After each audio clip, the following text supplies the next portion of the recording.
Versus Joker, game one of this top 8. It's going to be an interesting matchup right here. There's a lot of range, a lot of good buttons, but a lot of damage. Interestingly, the two characters in the game that can cancel their fatal blow. Now, this will be unique because they are the only characters in the game that can do that. And it opens up so much of their offense when they get low that they're very comeback heavy, right? They're very built for it, whereas Johnny Cage is more of that kind of like space control, kind of really good buttons, as well as that comeback. It really is Ace of Days. It's more of just a mix-up, rushed out, or it's set play character. And that really fits SonicFox like a glove. Now the corner, this is where Fox wants you. Joker's buttons, the 2-1 is fantastic. Ace of Knaves getting those launchers and the setup tools. Absolute nightmare situation if you're back to the corner. Speaking of which, grab, gonna get a knockdown into decent positioning. And that 2-1, just the magic string. And you're gonna see that a lot from Fox here. Okay, getting clipped on the way up. Good wake-up attack gives SonicFox the advantage, the safety. Hang on a minute. Oh, and we're just talking about that cancel. Kombat comes off it straight away for a big confirm. Chunky damage. Goes in for the meaty down one rising star. Fox is going to get hit by the cancel again. Round one, we saw 2 fatal blow cancels. I say get used to seeing that a lot throughout the course of the series. Round 2. Shouts to Shaolin Fox in the background. No, Shaolin What Fox. a game. And now, looking for a single button, but Kombat not going to press yet. Is going to stick out that low all the same. The low is going to connect once more. Those graphics got smaller. There we go, we're back. We're back. Ooh, Johnny Cage with the magnet arm. I like the way Kombat is playing this. He's completely slowed things down. I feel like the worst thing you can do is just get really impatient and just give yourself to someone like SonicFox. Oh, and the second Kombat decides to be the one to start how things are going, immediate whiff punish into crushing blow. That's exactly why Kombat has been more defensive in this round, and it's really paying off. And immediately, another Rising Star's going to do the job. 1 round each at this point, and Kombat, what really started that sequence was a wake-up neutral jump. The hard reads, you've just got to have those guttural decisions. Whip, oh no! Speaking this of is which, Ace of Days. there's Yeah, a full big combo. combo opportunity. Oh, the backup as well, maybe trying to scout out the roll. Oh, delayed, the held. Clipped by the low again. Oh, Kombat. counter hit too, yeah, SonicFox was trying to press something off the ground, but Kombat said absolutely not. And he knows Fox is going to respect the frames. Runs in and forces a grab almost immediately. Get out of there, interactable. Sticking out low again, loads of patience. Ooh, Fox. Oh, he tried to whiff punish, but not close enough. That's a big hit though, no bar to get more damage, but keeps the life lead nonetheless. The raw jump in, almost catching entirely, but the down 4 does recover just in time. Here comes the mid. This mid string, there is that overhead that you know Fox. They're not shy of pulling the trigger. The tech, the dirty tech. Remember, forward throw. If the fatal blow's on cooldown. Speaking of which, that's going to be the round. Close your eyes. Oh. This is a family show for crying out loud. Now immediately. What we saw there was just, I assume here, admin's probably just mentioning to lower the health bars. I imagine they're just going to go quickly and lower the health bars, of course. Thank you very much for being patient with us. But a good game 1 for SonicFox. That Joker, that Ace of Knaves Joker, really showing why it can be so dangerous in the hands of a good player, right? It ticks so much of the boxes. There are a lot of similarities to be made between Joker and Johnny Cage in terms of like overall range and just kind of neutral options. But then Ace of Knaves really kind of throws on. Originally, most of us just assumed it would be a very kind of mix-up heavy, like primarily set play. Whereas I feel like, even though that's still there for Ace of Knaves, it's not really the main point of the variation. It's about kind of just keeping your turn as opposed to constant mix-ups. You also get a perfect example over why the Joker has arguably the scariest fatal blow game in the game, because the tech, Kombat made the amazing read to tech the throw, and then the next grab still crushing blow because it takes a while for fatal blow to actually come back, and those cooldowns are going to benefit. Flawless block. Kombat bringing out the clutch execution, and now that's actually another interesting dynamic we see here, though, because you have SonicFox who, when you watch SonicFox play, they flawless block barely ever at all, like if ever. It's so rare. And then you have someone like Kombat that is very much a flawless block master. So that's really going to be interesting to see how that makes a difference here, because that was huge. That entire sequence started off flawless blocking a wake-up attack. And it forces Fox onto the back foot. When Kombat's able to kind of get the keys in the ignition, Johnny Cage is a momentum character, and that's a trade. Very expensive down 2 to obtain. No full combo. The amplified Kombat got version some damage, but lost all that defensive bar. That's definitely not what you want to see, especially when you're back to the wall like this. SonicFox kind of keeping that pressure about sweep distance. Does not want to get too close and let Kombat get out for free. always keep an eye on that amplified Jack in the box. It tests your matchup knowledge massively. In that situation, Kombat tried to trade. Flawless block up two. No jump in for you, mate. But now the low again, blocked. You can scout the low into overhead. It's very tight, though. Very tight. Speaking of overhead, Bird Boy beatdown's going to connect. Remember, 3 of those on Amplify. The next one, meatlessly, crushing blows. We've seen SonicFox use that crushing blow perfectly all of the day, so you know absolutely that they are keeping count of how many they've got. Now projectile game. Kombat's got to be pretty careful with this. The range of the forward 2-1 makes those projectiles kind of scary. No counter hit though, so there's not going to be a crushing blow there. Ooh. Now, I like that choice. Even though Kombat is losing, every time SonicFox has gone for the box in the neutral, Kombat has just responded with forceful straight. Wait, no! That must have been a mistake. Going to hold that. That was either an execution error or like a next level read that maybe Fox is going to move in. I'm inclined to think execution error purely because of how much health that Fox had left. Yeah, for Even sure. the fatal blow connecting there would have been arguably a little bit of a waste. Commits into the nut punch. Not going to hit its mark, unfortunately. Fox too patient, and the mid again, Amplify. We're building towards that crushing blow. Really turns Joker into a win condition character. And this is what we were saying before about it's not really kind of set play mix-up. It's more about just keeping a box under your opponent, so it's always your turn. It's about just constantly making them read like, oh, is he going to press? Is he going to block? Do I get to move? Do I have to press a button? Like, it's so hard to deal with in the heat of the moment. Big jump kick. Simple confirmed. Going to take a nice chunk of damage there as Kombat. The amplified back forward fly really does just reset things. Creates that automatic disengage back to neutral. But Fox, they have the life lead. This is where they want to be. Escape them. They try to tech the grab, but remember, grabs, they are in turn 50-50s for Tekken. Now the forceful game. Kombat, bit by bit, Fox bringing himself back into that it. advancing high so much. But the long arm of the Joker. Fox has fatal blow. That's what they want. No cancel, though. We can definitely see the end of a game. If a clean opening comes here, the fatal blow is going to be the skeleton key for the damage. The cancel. 1, 2, 3. It's safe on block. And from this point, both players, fatal blows can be ready. Fox, the back forward, just wastes enough time to allow another one. Oh, no. Oh, feels so good. Just about enough damage there, you could say, just about. Fox played the end of that game perfectly, using 2 of the back forward 4s on Amp to just waste time. We had about 4 seconds, roughly, for the fatal blow to come back. The 2 offensive bars used just to guarantee the time is there, and then when the fatal blow comes back, that's one of the scariest things about the Joker, right? That kind of like jumping jack. That's a universal move. That's really plus on block if you amplify it. Your opponent kind of has to deal with it. And with the tools of Ace of Knaves at the same time, right? The jack in the box underneath and the long buttons. It's scary. Absolutely. Kombat, I mean, he's been playing fantastically this series too. It's just Fox, the fatal blow game is just so strong.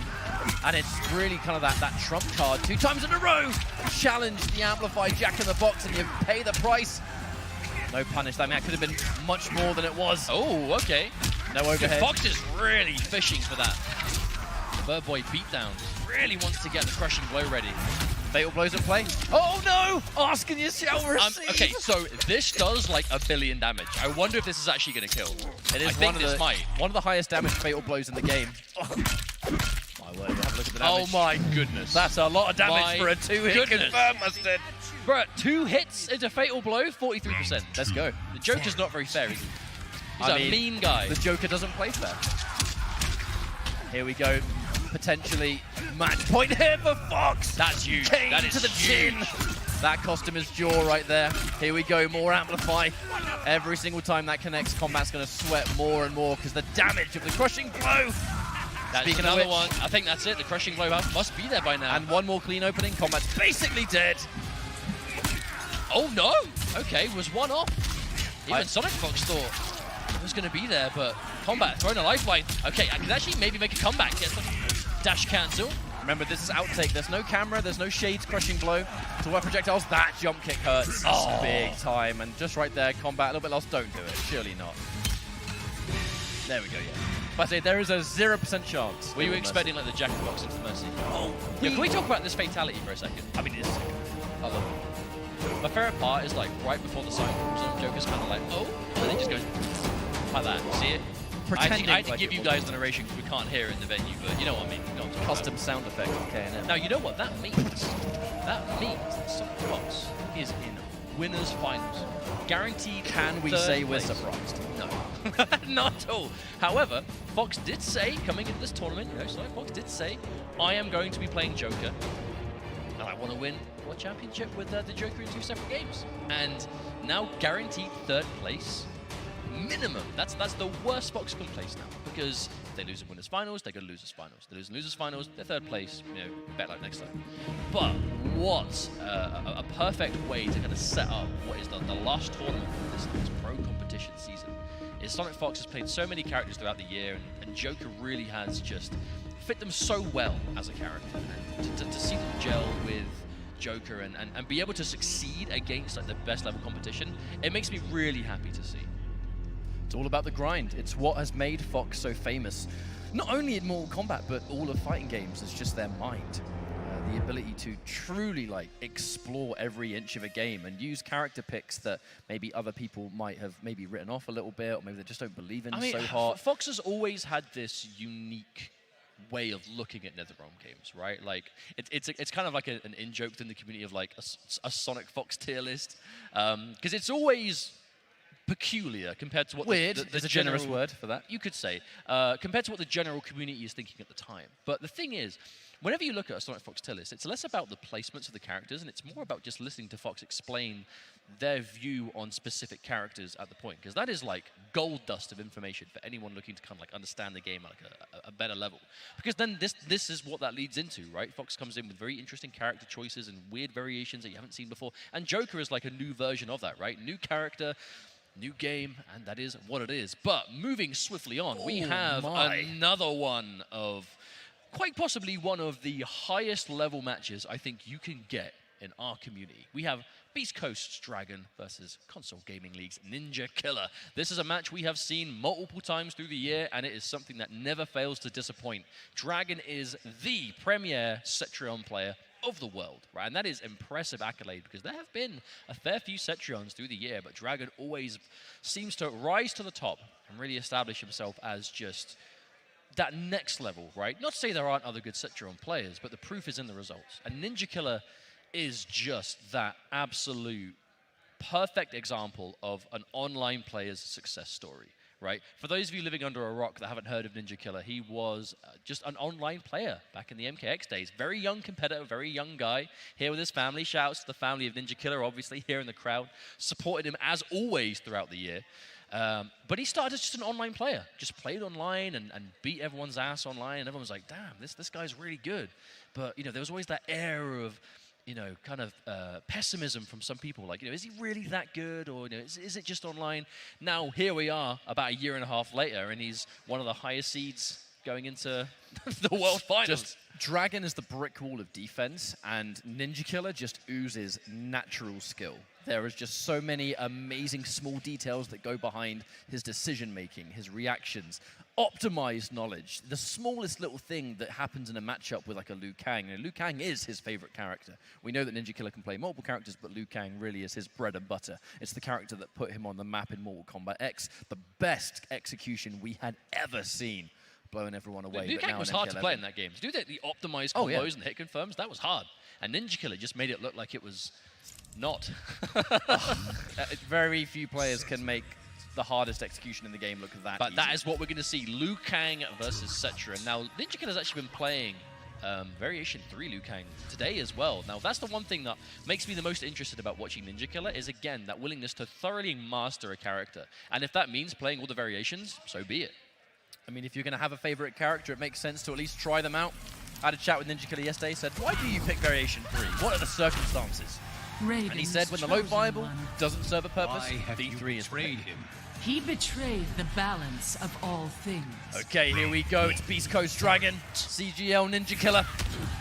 Expect mayhem right here, but so far, the projectile game, which is what we expect from this raid. Cetrion, she is going to be that character that wants to keep you at arm's reach.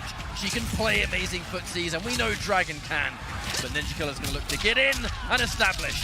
A counter hit on the forward 4, but we're not going to spend the crushing blow just yet. Definitely worth saving that crushing blow on the forward 4 for a rainy day. Spend the bar on that bicycle kick. Just make sure that you get that extra crushing blow requirement ticked off. Liu Kang, very much a character built around those crushing blows. If you fight a Liu Kang in round 3 and he hasn't used any yet, you are in serious trouble.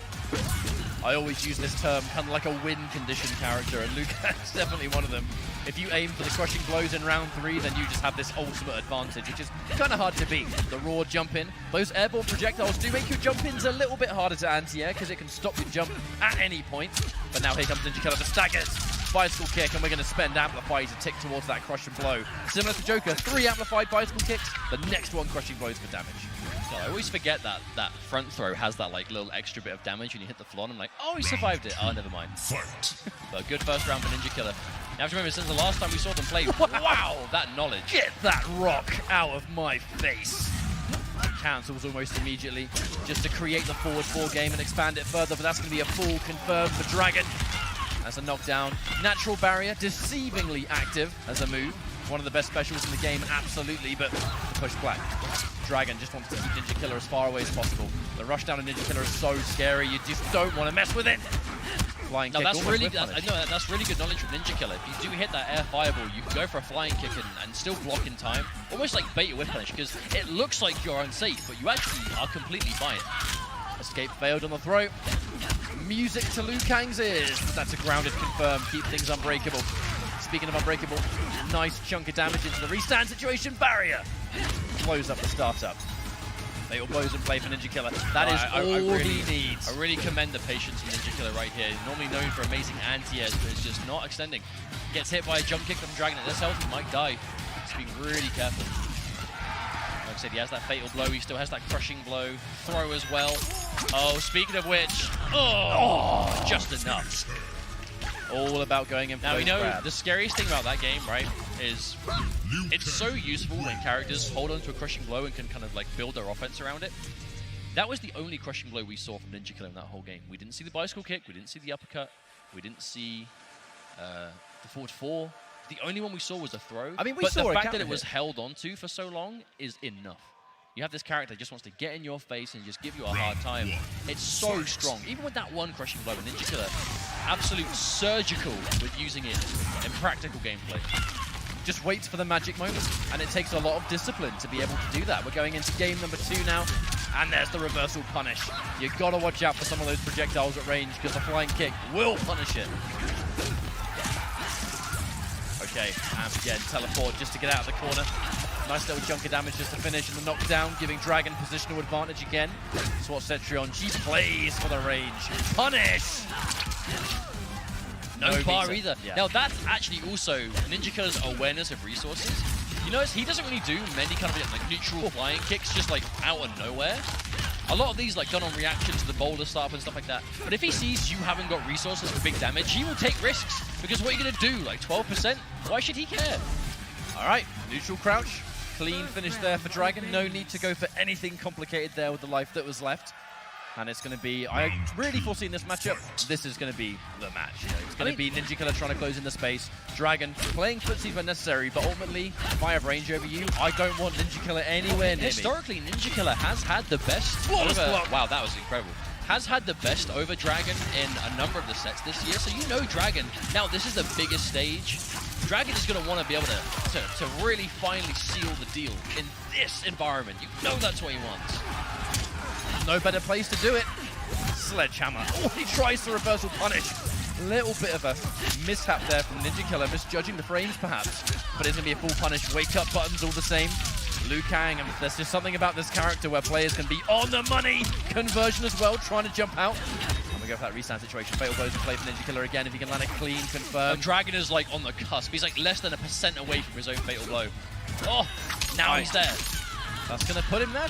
Elder Gods. See if he has the opening here. Oh no! The raw forward four just to catch you ducking. But when Liu Kang's in that position, it's so scary. His grabs are some of the most effective in the game thanks to Crushing Blow. His mids are so confirmable. You know what we said about going into round 3 if you haven't used any crushing blows as Liu Kang? Uh-oh.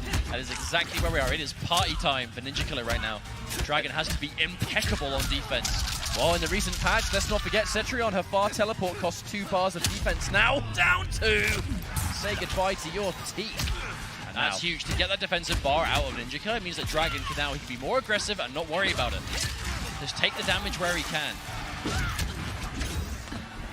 Scary position from this range. Have to be really careful. Low fireball, good chunk of damage. natural Right, barrier. yeah, Only optical just. punish, but Only just. yeah, a little bit too short range. Oh, Oh no, the down two again. Other plans for that. Dragon's not going to go for the breakaway. Tries to save the bar. Potentially a last lifeline, but that one hurts. That one hurts. So good. NinjaKilla now 2-0 up on Beast Coast Dragon, and it's a calm game. It's a disciplined game. and that's why I like watching these two gentlemen players, because you're guaranteed this kind of quality, right? You're not seeing just two guys just, you know, banging rocks together and hoping for the best, right? You have two of the smartest players in the community, and you're guaranteed good games. It's like I said before, though, that the issue is they are both so good at the game, but NinjaKilla definitely does tend to come off better when they play.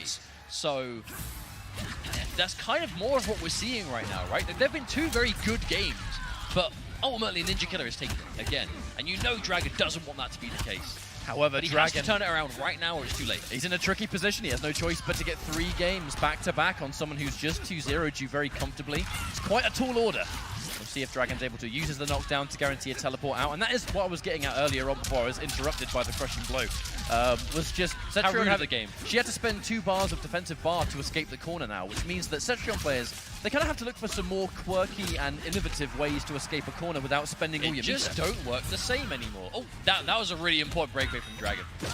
Oh, tagged by the low. A way of interrupting the gap, baiting you into trying to flawless block or press a button. And this is just a mauling from NinjaKilla now. Match point on Dragon. And we're 1 round away from the dream matchup. Cleanest offense in the biz, and this is why it's really Flawless block. difficult. The Dragon doesn't have 2 bars of defense, so can't physically teleport out even if he wanted to. And NinjaKilla, he's slowly moving in for a sledgehammer. But I feel like in this matchup, it's a game of damage. Dragon has the range advantage, but no, that flying kick was 1000% a reaction. And now NinjaKilla. Oh no, oh Down. no. Oh, the confirm. Clean damage. And a knockdown. Escape failed. This is terrible news. So NinjaKilla's doing Liu Kang combos that have existed before he was born. Insane. Imagine that. These whippersnappers that are just so godlike. But this is scary now for Dragon. Doesn't want to get grabbed. Doesn't want to get hit. Oh, no! Oh, barely alive. This is the last lifeline for Dragon. Has to pull out a miracle now. There's no time left. Oh, I mean, he's my got word. a fatal blow. I don't want to say it's impossible. Big teleport. Dragon finds the perfect moment.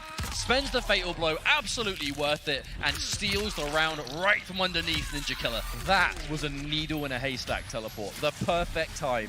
Frames later, that would have been blocked. Perfectly played from Dragon. Fatal blow is going to be gone, though, and that is quite the thing to lose going into a final Let's round. use the fatal blow then the set, Again, though. twice! Here we go! Grabs. Tries to tech, but remember, grabs, not so easy to deal with if you're trying to press a button to tech. And there's the pushback. Dragon riding momentum, tries to confirm. Yeah, a little bit that's late. exactly what we're seeing right now. This is momentum from Dragon. He's had some big brain reads, and it has led into this just absolute sequence.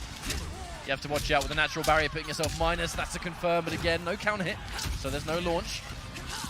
Have to amp. Oh, the patience! NinjaKilla's ready for the teleport. Oh my, a grab again. Good situation for NinjaKilla here. He's got so much bar, he has everything ready to go. And we're gonna get even more worried now. Fatal blows in play. 1 single confirm. That's why he's sticking it out. Oh, the launch! Yo, the high, the knowledge, Dragon still willing to do that? Full screen game. The wake-up roll just to get through. This is the last chance NinjaKilla really has. If he gets 1 clean confirm, this will be a 3-0. He tries! He tries, but remember, Fatal Blow armor does not work the same way it used to. I do feel like that would have worked pre-patch as well. That was just so good from Dragon to know that he didn't have to worry about just the reactionary fatal blow there. Before the patch, armor existed on frame 5, and now, I mean, it's small. It takes longer for the armor to become active. Doesn't sound Not as like much, but in those exact situations, it makes a big difference. Count the frames, baby. It matters a great deal at this level of play. But so far, NinjaKilla off to a pretty good start for damage. Dragon, oh no, not now, again. Perfect No timing. breakaway. Perfect timing because Dragon just used bar to teleport in place. He went for another one of those kind of like fake outs. And this is the adaptation, right? This is when 2 players of extremely high level begin to adapt to each other. Dragon made 2 massive plays off of just teleports at the perfect time. Oh, wow. You want to down 2 me? I'll do the same thing back. Hey, Dragon going in for big damage here. But we saw before, Dragon got 2 massive plays off the back of just 2 neutral teleports at perfect timing. Dragon in this game started things off by teleporting in place. You know he's trying to bait NinjaKilla into expecting, like the exact same kind of thing right there, right? He's trying to bait NinjaKilla into pressing buttons, because you can punish the teleport if you appear behind him. If you stay in place, you just make him whiff buttons. But NinjaKilla's not biting. Button for button here. Have to be so careful. Both players. The grab. Oh no! Just enough. And NinjaKilla finds himself on another match point. He's having a fight for it. Round 2. By no means is this easy, but Dragon back to the wall, waits for the jump in, just sniffs out the over-aggression. But no, the teleport. Yeah, that was a counter hit. It wasn't even a punish. Pressing buttons here. Dragon was getting a bit greedy, trying to press after the teleport. But I mean, NinjaKilla hasn't been pressing every time, so I definitely understand why you think it worked. Now, the natural barrier doesn't have as much of it. Right there, Yeah, right there. But NinjaKilla doesn't overcommit to the full string. Like, he has these quick reactions. If it's not as no. punishable, no, bicycle kick. That's bad news. Dragon has no choice but to make another pretty difficult comeback in this situation. It's always possible, but it's going to be tough. Dragon really trying to make the most of these long-range buttons. It's one thing Cetrion does have over Liu Kang in just the absolute stand-up neutral. The stunning one goes a lot further than his. Oh, wow. That was dangerous. Absolutely. That could have been an interruption and a half. Right, take some plus frames.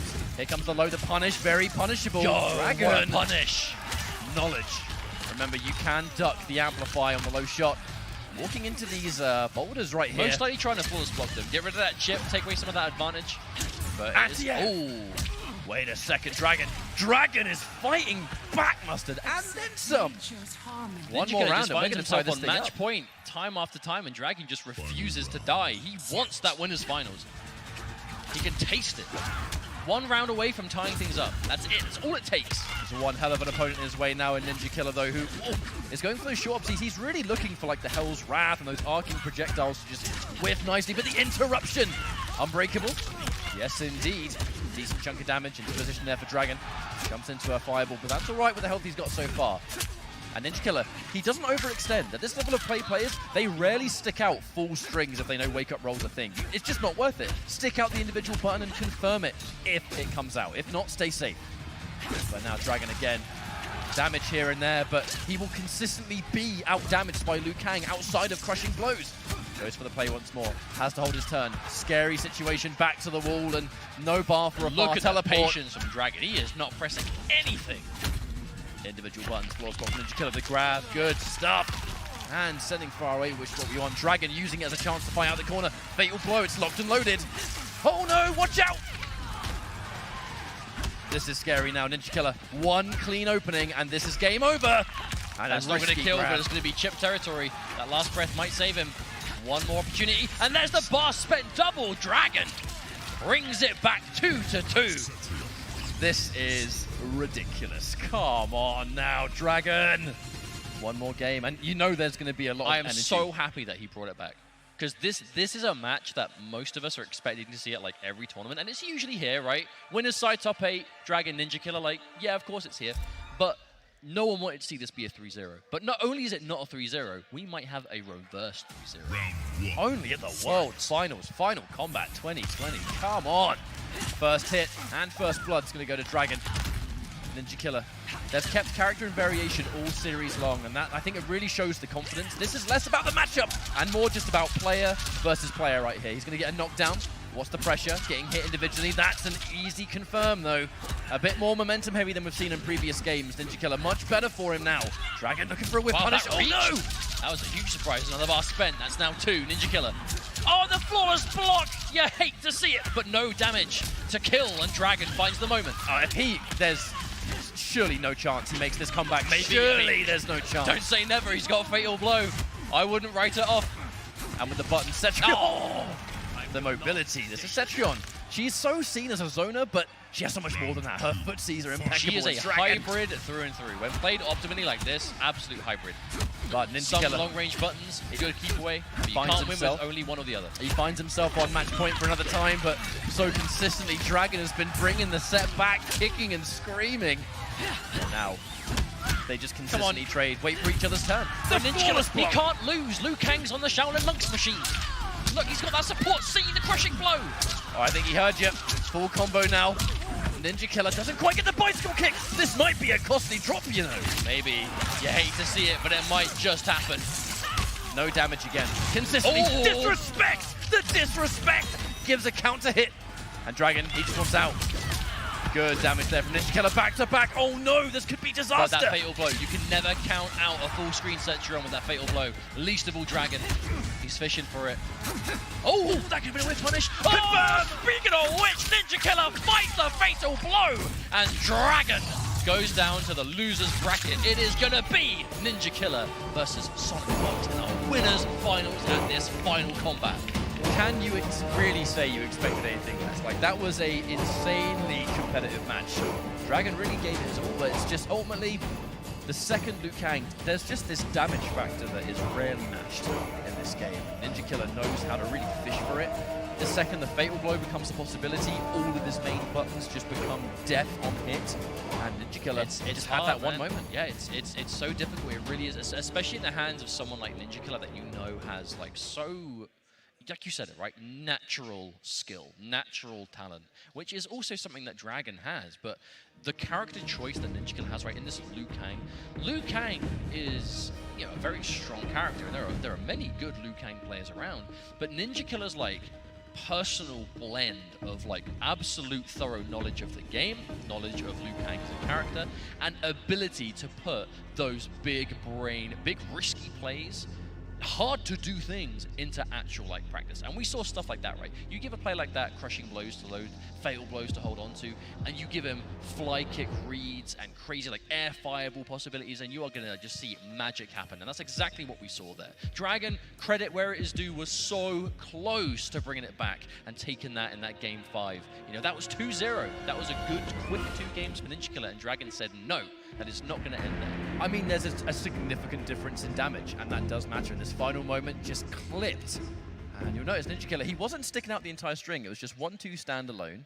Because Dragon was a hair's length. Yeah, I was convinced that Dragon was going to get the whiff punish in that moment. As soon as NinjaKilla went for that like standing, 2 punches, and that's perfect range for. And Dragons are doing that all year. Seeing that, go right. That's it. Round over. Whack, hit confirm, fatal blow gone. Next round. But we didn't see it this time. NinjaKilla was able to take that. But that is winners finals guaranteed. NinjaKilla and SonicFox. Could it be any more perfect for people that have been following this game all year? Now, losers bracket action. Oh no! Next. Do we have this is elimination period, but remember it's top 8. Everyone in this top 8 can feel proud of how far they've come. This was not an easy tournament. Which is why I don't want to see anyone go. It's got to be done. It's got to be done. So our next matchup is going to be Deoxys versus Tweedy. Ultimately, the question mark is going to be the character that Tweedy plays, because we know Deoxys has a really good chance of just Jackie. You know, Upgraded, I know Upgraded is quite the talk of the town at the moment, and she is a very popular character for good reason. She's arguably the best. Her and Johnny Cage share that top spot. So while we get into this match, let's quickly talk about that for a second. There is absolutely no denying Upgraded is probably the best character in the game. You know, there is a clear case to be made that she is at the very least top tier, right? This is a very strong variation of a very strong character. Top 2 minimum, I think. Very, very powerful, very popular, very common in tournaments. But when you see Upgraded at this level of play, it is really hard to play her at the level that you see people like Deoxys playing her, because she isn't very pick up and play. Like, yes, she has the super jumps. Yes, she has like really good mix-ups. But at the end of the day, like, you need to have the execution to do it. You need to be able to make it work, and that's not to downplay the character at all. Like, only there's like at this point there is like no denying that the character is strong, but I don't feel like we're at a point that the character is like carrying anyone. Because look at who's playing her: Rewind, Deoxys, Nivek. Like, that's just a couple of them. Are we really going to see those players and say, oh, carried? Like, not at this level of play. At this level of play, if a character's good and you're a professional player, it is your responsibility to use the tools to win. I've got to say, I'm really jealous for the players that have those more combat headset covers. Oh, you mean like the ones with the MK on them, like yeah. Tweedy's got, I mean, right look at that, and the logo ones. Yeah, that's sick. I wanted to give a shout out to Astro for supporting this event and providing some audio equipment. I believe the players are using the A40 headset and a mix amp, so shout out to you guys. I believe these ones at Combat Breaker, and I was lucky enough to get a couple of stream games at Combat Breaker. So all right, don't flex too hard, mate. Yeah, man. Like, you only made it to finals day. Fine, whatever. Get over it. Yeah, I've got pro comp points. How many do you have? I don't want to talk about it. It's fine. I don't need to talk about that. We don't need to talk about it. But Tweedy, we have to look at the potential matchup that's coming up. It could be Geras versus Jackie. However, Geras Not the character he used to be, although still undeniably very strong. Yeah, I heard Infinite Warden was bad. You hear lots of things. In this matchup, though, Jackie has always been one of the characters that has some hitbox-related answers to Geras' pressure. She has and that's always even been a good pick. That's even Geras. harder. Now things like the forward 2 string has been adjusted, and now characters universally have some more flawless block answers, and you know it's not as oppressive as it once was. So let's quickly talk specifics, right? So Infinite Warden used to be all over the place. Now most Geras players have either changed characters or they've gone to other variations. But there are a couple of people like the Kombats, the Tweedies that have really stuck with Infinite Warden. The changes made were across the board. Some combos aren't possible now due to a couple of changes on speed of the mid. But it's that main mid, right? That forward 2-1, that advancing punch. It was 3 hits. There was no gap. It was barely minus on block, which in layman's terms mean it was really good and it was safe as all hell. You had to hold it. Yes, you just had to deal with it, and that was it. There is now a gap between the second and third hit. The speed of it generally has been changed, which means that some of the optimized combos are no longer possible. It's not as good as just used in the offense, but it by no means is bad, right? You just have to completely change around how you use it. It's not as free as it once was. So it looks like they have gone with the matchup. It does make sense. Tweedy has been grinding almost exclusively Geras for quite a while. One of the premier Geras players out riding it now. It's going to be Tweedy versus Deoxys. Let's get this one stuck in. Looks like we're in. Oh, I'm going to... Yeah, there we go. We're back. Good to go. Looks like actually Deoxys gets the first significant hit, but it's the patience. What Tweedy's been doing all day is just this fearless use of down 1 and throw. That actually, I think, would have crushing blowed if he was a little bit closer. That's one thing Tweedy has always been really good at, is just fishing for those counter-hit crushing blows. The ones that still exist have for a while. Empty jump down 1, and you know why it works? Because I empty jump and you're going to try and press, eat this down 1 into a stolen turn. However, Deoxys has had a fantastic game so far. The flawless block consistently. That flawless block did not exist before the current patch. It was one of the main changes. That's actually both times we've seen that string, both times Deoxys has flawless blocked. And I want to make sure I point out, Deoxys was one of, if not the best, Infinite Warden player back when, kind of Evo season about 6 months ago. So if anyone's going to know about how to abuse the changes of the character, it's got to be Deoxys. That jump was almost a full jump in. The grab's going to be a good start, Tweedy, as long as the Fatal Blow's ready, but Deoxys, kind of risky there. I didn't want to go for a dash punch punish, tried to just be a little bit more free, but either way, it's going to be a round for him all the same, and this is the oppressive nature of Upgraded. You can anti-air, you can interrupt. It's just the price you pay for messing up the execution is a full combo, and sometimes it just ain't worth the damage. Tweedy gets a big opening here. A late breakaway, most of the damage was already done. Body splash pressure, but interrupts the stagger. Deoxys snips it out. Good conversion to knockdown as well. Doesn't quite get the final hit, so there is damage left on the table. Oh, do you see that from Deoxys? The second Tweedy did a body splash at the most annoying range. Deoxys went for that advancing mid just to get out of the way. But the conversion from Tweedy. Look at the damage. This is going to hurt so good. Crushing blow. Oh, got it. Oh my god, 50%. Come on now. Oh no! We're talking about damage. I think we're about to see our own. Yep. And that's to keep things unbreakable. Keep the damage nice and high. He's dead. He's mad dead. Oh yeah, for sure. Even before it finishes, he's dead. You should rewind time or something. Nah, that never happened. I don't know what you're talking about. This isn't rewind, it's Deoxys. Oh, shut up. However, game 1 is done and dusted. What a perfect way for that to go. A 50% Geras combo, and Deoxys is I know a 50% combo. Does it immediately. Let's not forget, both of these players really made a name for themselves in Injustice 2. And I mention that because Upgraded, the leap pressure, so similar to Blue Beetle, which was Deoxys' premier character pick at the time. Upgraded is a bit better than Blue Beetle was, but the mobility is there, right? Clearly doesn't mind playing these high-octane, quick characters. That looked like a buffer to me. Just in case it connects, and here's the grab. Every time you grab, you put your life on the line. But Tweedy is just so fearless with it. When you whip a grab in this game, you are the most vulnerable you have ever been in any NRS title. But it doesn't stop Tweedy from just enforcing it and getting a full combo for a shove. It was 2 grabs, and I think he doesn't care. Tweedy just doesn't care about you. That's the way he plays, right? He enforces that mid, he enforces that throw. It doesn't matter who he plays with, no fear. I have never seen him ever crumble under the pressure of playing against a specific opponent. He just doesn't let it bother him. Tweedy said it earlier today. He is in this tournament. Oh, that is an unfortunate breakaway. And Tweedy had that clutch last game situation against NinjaKilla. It's just didn't quite win it. But Tweedy has had quite the day. And Deoxys, that super close game against Tekken Master. These are two players that have fought tooth and nail to be here. And now they will fight tooth and nail even more so. Tweedy mentioned earlier today he's looking to take out the big names, and he's every bit confident he can, but the conversion, Deoxys picks up the jump. Hesitant to anti-air, the low. I mean, no damage and very unsafe, but it just makes you fear. Jump-ins are overheads, right? So the low, I mean, it's the mix. It is the eternal mix, and the mix continues. Speaking of mix, Deoxys is letting those low ground pounds go. One of the only things in Jackie's toolset that is just straight up unsafe, to the point that you rarely see it, which is probably why we're seeing it work so much. If it's unsafe and you use it sparingly, it's still a really vital tool to go for. The body splash, throw escape finally comes out from Deoxys, who looks for it. They are going to trade, so it's going to give Deoxys a turn. And there's the tech knowledge. She's so small, she can make some strings with and get a counter hit punish, which is exactly what just happened there, and why Geras players hate this matchup. But that was counter hit too, because it's an active move. You're going to get those big boy damage combos. Ooh, what's next? Goes in for that meaty jump. Doesn't want to overextend too much, Deoxys. And again, the gap, the flawless block, the side switch as well. This is a scary position if you're Tweedy. Wonderful throw tech. Oh. Now this is Chip. Even at this point, Deoxys doesn't even need punishes. He just needs to keep him blocking. Keep blocking. You'll block yourself into an early grave and the dash punch to the Chrome Dome.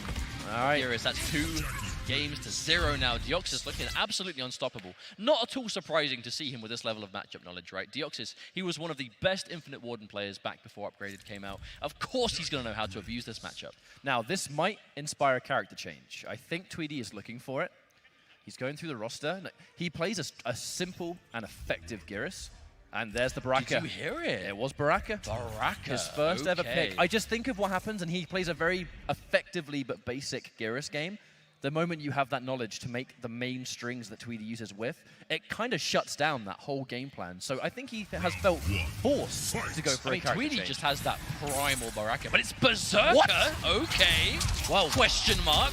We might see some tech right here. Berserker Baraka, very rarely used, but dangerous all the same. And there it is. More of that. The damage is pretty insane for this variation, and he should be able to get some combos. Yes, one of the Baraka variations that if he counter hits forward 4-4 can actually get, especially on the end of it. We don't see very much Berserker Baraka at all, but it is the variation that gets the Blade Lunge, it gets the Baraka Zerka, which is like the flurry, and it gets the Leg Kebab, which is the low stab. The Leg Kebab is safe, everything else is not, but there is a mind game between whether you can flawless block them or not. It's a very tricky variation by Baraka normal standards. However, Deoxys knew that Tweedy was going to come in swinging, and that's it. Oh, no! The 1-1 whiffs! You hate to see it. Too far away. He made the right read, but it was just a hair's length too far away, and the chip damage. At the very least, Deoxys gets himself in the corner, so Tweedy at least has that, but it's a shame how that all happened off the whiff of the 1-1. That was highly unfortunate, but nice pickup. And a punch to the jaw. Here comes Baraka. One of the stronger down twos for the angle alone. Backing up now, has to be really careful. Opened up by the 2-hit, and the breakaway was forced. Having to break away upgrade the Jackie can be a horrible situation. It just opens up our offense so much. Shuts it down with the forward 2. And there's the leg kebab. It begins. Oh, nearly a chase down. Woo. What is even going on here? Never-ending pressure, but Tweedy able to find some breathing space. But what do you do? At any moment, she could pull the trigger on the blast, and you just became whiff punishable. I mean, one thing that is absolutely going to happen is Upgraded is going to have so much more traditional just standing damage. Like, Baraka hits hard, but a lot of it is crushing blow requirement universally. But, Flawless block! No! The tech and the knowledge. This is something Deoxys is familiar with, and caught on the ground. A valiant effort from Tweedy by all accounts, but this time it's going to be Deoxys moving on. And although you can really see why the Baraka change came through, it was shutting down the Geras, a character change was necessary. Berserker Baraka is something that not everyone has loads of experience against, but that Baraka Zerka amp being flawless blocked at the last minute was, I think, all the information we needed. Deoxys was ready for this match. It was definitely worth it. I definitely feel like Geras loses to Jackie overall. Upgraded definitely doesn't help matters. So I understand the change completely. It's a shame to see Tweedy get eliminated, but what a year Tweedy has had, right? Tweedy has gone from just so much in this. I remember there was a point in the season where, so because Tweedy did very well earlier in the season, I believe Tweedy thought he could kind of sit pretty and go, oh well, maybe I don't need to go to as many tournaments as I once thought. So he kind of sat back and didn't attend a couple of events because he was like, well, I don't really need to. I've qualified for finals, and that's it for me. You know, he doesn't really worry too much about seeding because I mean he will play anyone, right? Tweedy doesn't care. He'll just play anyone and feel like he can win because that's the confidence you need, and he does a lot of the time. Hence why he's here in top 8. But as the season came to the end, I remember specifically him saying like, oh, my maths was off. I'm not guaranteed at all. Uh-oh, what do I do about this? So he started going to those last couple of events very, really stressed about it, and ended up, managing to make it in the end. And here he is now, losers top 8, even though he's eliminated now. Top 8 at the World Finals is still a phenomenal result. Yes. Right? There's no getting around that. But our next matchup, losers bracket action once more. The lone UK defender who's been able to. Should we be commentating this one? I feel like. So Foxy's coming up, right? And yeah. We say we try not to be biased, but you know we can't help it. I give it a good go. Speak for yourself. Should I swap out? Ackerman's right there. Should I just Well, no. I guess that's the question answered, isn't it? Foxy Grandpa has managed to get losers side top 8 today, playing mainly Shang Tsung, but he's actually been going a couple of characters, right? It's been Kung Lao, Nightwolf we've seen. Foxy's character pool has been predominantly Shang Tsung, and then if the matchup calls for it, Kung Lao's a pocket. But he did use a little bit of Nightwolf today, which was mainly just to try and shut down like a runaway game and being nice and simple. His opponent, Rewind. Rewind is, I think, a player that a lot of people are really gunning for this weekend. He's been playing absolutely phenomenally. He's won pro comp events in the past. I believe it was Celtic Throwdown with the Liu Kang versus SonicFox. Rewind is an Evo champion, Celtic Throwdown champion, Evo champion for Injustice 2, saying that he is a world champion material because he's done it before. But Rewind managed to get top 8 by eliminating Dizzy TT, another one of the UK hopefuls. In a close very match. close 5 game. It was a really clutch play from Rewind to bring that through. So Rewind is either going to be the slayer of the UK overall, or Foxy will be able to get that ultimate revenge. But these are two players that I really enjoy watching both of these. Foxy due to the horrible bias that we show him every time, but also because I respect this play a lot, right? Shang Tsung is really good for him. The way he plays Kung Lao also, he is like the epitome of strike throw. Like Foxy's got, he will normally have Heidi's and random accounts. He'll always call himself throw spammer and whatnot because he sees the comments. He knows you guys call him a spammer and he loves it. But does he care? No, the he doesn't. Is no. You fueled him. You make him want to do it more. That achieves the exact opposite effect. And here he is. But I mean, Foxy feeds off that energy. He plays for effectiveness, and a lot of players aren't really prepared to be as slow and disciplined as he does bring to the table. Shang Tsung is a perfect character for that. And I mean, this whole tournament has been a wonderful representation of parts of the world that many, many years ago didn't really get their chance to be represented. And now we have players from South America, it warms my heart to various see, parts of Europe. Come on. It absolutely warms my heart beyond belief to see, again, at least 3 Europeans in top 16. Nivek, Dizzy, Foxy. Of course, there were some European hopefuls at LCQ. I mean, this is a far cry from 2011, where Foxy was this kind of unknown online player that nobody thought was dangerous because, hey, it's online. How good can he really be? Exactly. Almost 10 years later, here we are. Right? We've been with the game for so long, as so many of you guys that have been watching from home the whole time. You guys have all seen. It has not always been an international show. There was a point that the NetherRealm scene was very much kind of like America or bust. And even though America is still very much the most dominant force in the game, of course, we've got Conqueror, you've got Canada, you've got.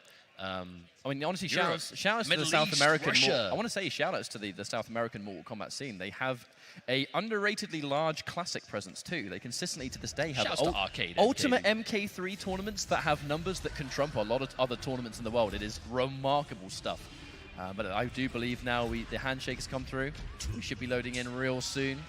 But I mean, this is a matchup where it's going to be defense versus lightning fast offense, and we're going to see who's going to come off better here. Rewind versus Foxy Grandpa loses action of this top 8 for the World Finals, Final Combat 2020. One will advance, one will be eliminated. The question is, who is going to be who? The original big bad boss. The unproven next generation aspirant. Allow me to present my qualifications. That was a dope intro. No, he used way more syllables than she did. Well, just saying. The older generation, my friend, but Now this matchup is going to be upgraded. She is going to leap. She is going to want to have no part in this ground eruption zoning. But the escape failed. Already trying to go for the unpredictable grabs. Foxy goes for the forward grab because the reverse one into corner was way more predictable. I mean, he literally builds his game around throws or strike, right? He is like the epitome of that playstyle. You know, really kind of forced it to be as prominent as it is now. But the big thing, we're seeing a lot of movement knowledge from Foxy, right? We're seeing every time Rewind is going for like leaps or whatever, that right there, he's going for that big boot, that forward four, because he's not trying to hit Rewind, he's just trying to move out of the way of the jump, and it's working. Like 3 for 3. That's really smart. Matchup knowledge right here, but a wonderful tech from Rewind, getting clipped by the 1-1 though. And Foxy has to show so much discipline to not anti-air those jump-ins, because at any moment, she could blow you up for it. And it looks like now it's Rewind's turn, but no, the back 3 connects all the same. And a breakaway, brave breakaway, but with the Fatal Blow in play, all it would take really was a Fatal Blow to start the general momentum. Didn't quite land it, but round 1's going to be Foxy's anyway. Round 2, fight. Now Rewind, you know he's the kind of player that's going to adapt. We're seeing Foxy has that very obvious answer. Oh, okay. Foxy has that obvious answer for the leap. I'll be very surprised if Rewind doesn't try and figure out some way around it. Immediate leap, gets the perfect time to go through the corpse drop.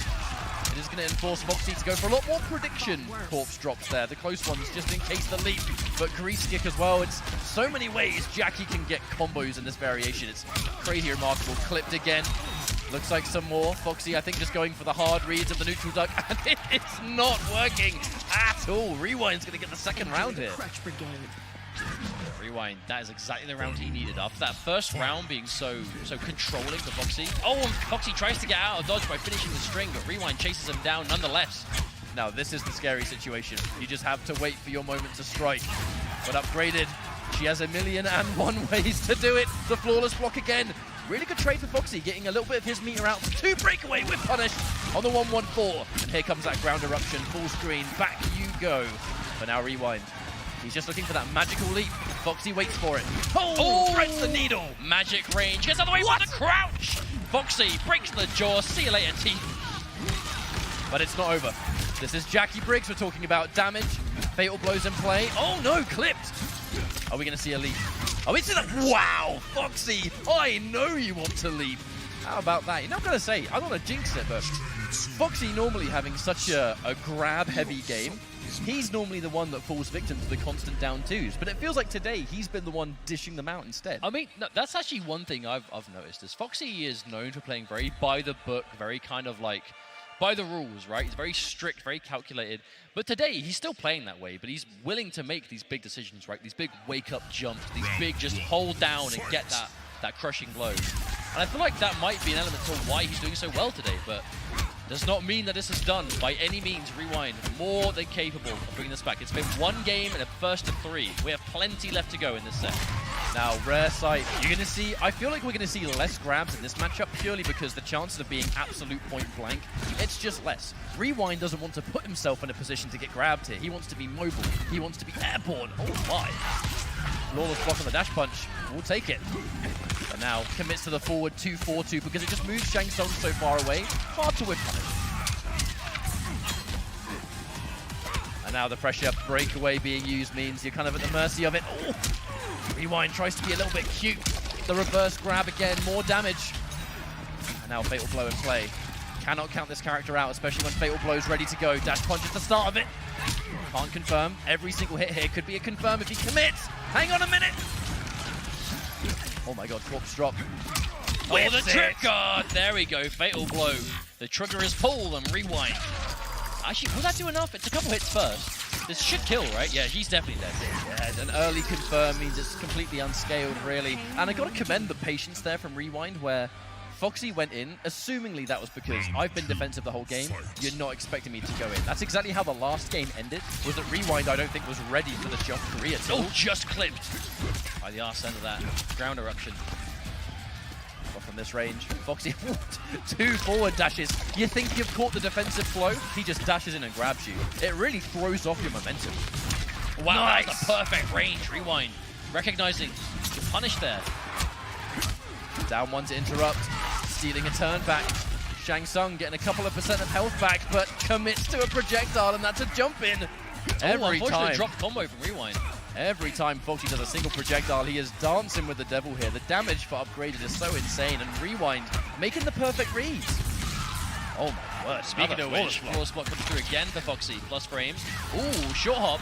Looked like a flawless block attempt to me, perhaps. Oh no, the counter hit! That was really smart because Rewind could see that Foxy had like very clearly mistimed that meaty forward 2. So he just woke up with the optimal punish.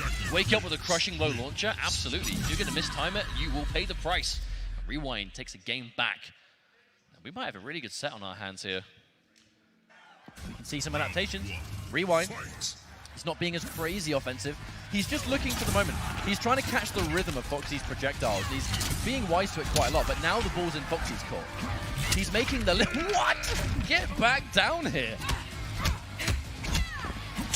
Oh, that was such a quick micro duck. I would argue whether she actually entered a ducking state at all. You know what I mean? With the grab, that's going to be another one. The damage of these grabs on a perfect read. It looks like a matchup that's a little bit tricky here. She has the answers to the momentum, should be a full combo. But Rewind definitely doesn't deem it worthy to go for a breakaway then. Might start now, fatal blows in play. Crucial to get that health back here when you're this low. Every percent counts. And the hard, yeah. Hard dedication to just dash in and grab again. It is a big payout or a big disaster. You kind of just have to roll that dice and accept it. Rewind is playing out of his mind so far. He's just the way he's being so much. Reads. Yeah, like even though Foxy is like avoiding all the jumps, it's not deterring Rewind because like you're avoiding him, you're not punishing him. And if he hits that leap, he's doing like 300 damage. So of course, like there's no reason not to. You can see the care. Foxy's having to place a lot of care into every single projectile he throws here. Oh, dash punch. High speed from Rewind so far. No flawless block attempt there from Foxy. He has been quite successful with that so far, but these leaps. Momentum is the magic word in this matchup. Reverse grab into a turn. Foxy has to hold it again, tries to challenge it with the down 2. Big mistake. And Rewind continuing the pressure. Foxy just wants to get out. But can he? It just feels like Rewind relentless. There's no getting away. Well, the thing is, like, it's one thing to just avoid the leap every time you're at a distance, but when she's point blank, you are just having to deal with it like the rest of us. Now, if you're in Foxy's shoes, do you stick with Shang or do you go to a Kung Lao or something else? I feel like the matchup just isn't working. It's hard to say whether it is clearly a matchup thing, though, because Foxy, he won the first game. It's not been two complete blowouts. But the big question is, can Foxy keep it up? Because playing Shang Tsung in this matchup clearly requires you to be like absolutely playing at your just perfection, right? You have no room for error. One projectile gone askew, and you get jumped in on, and you take like 300 damage. You have to be flawless blocking. You have to be doing all this really difficult stuff. The question is there a character he can pick in his arsenal that maybe isn't as quite high maintenance but can still get the job done? But then Rewind plays many characters, so what's to stop him from just changing should Foxy manage to tie things up?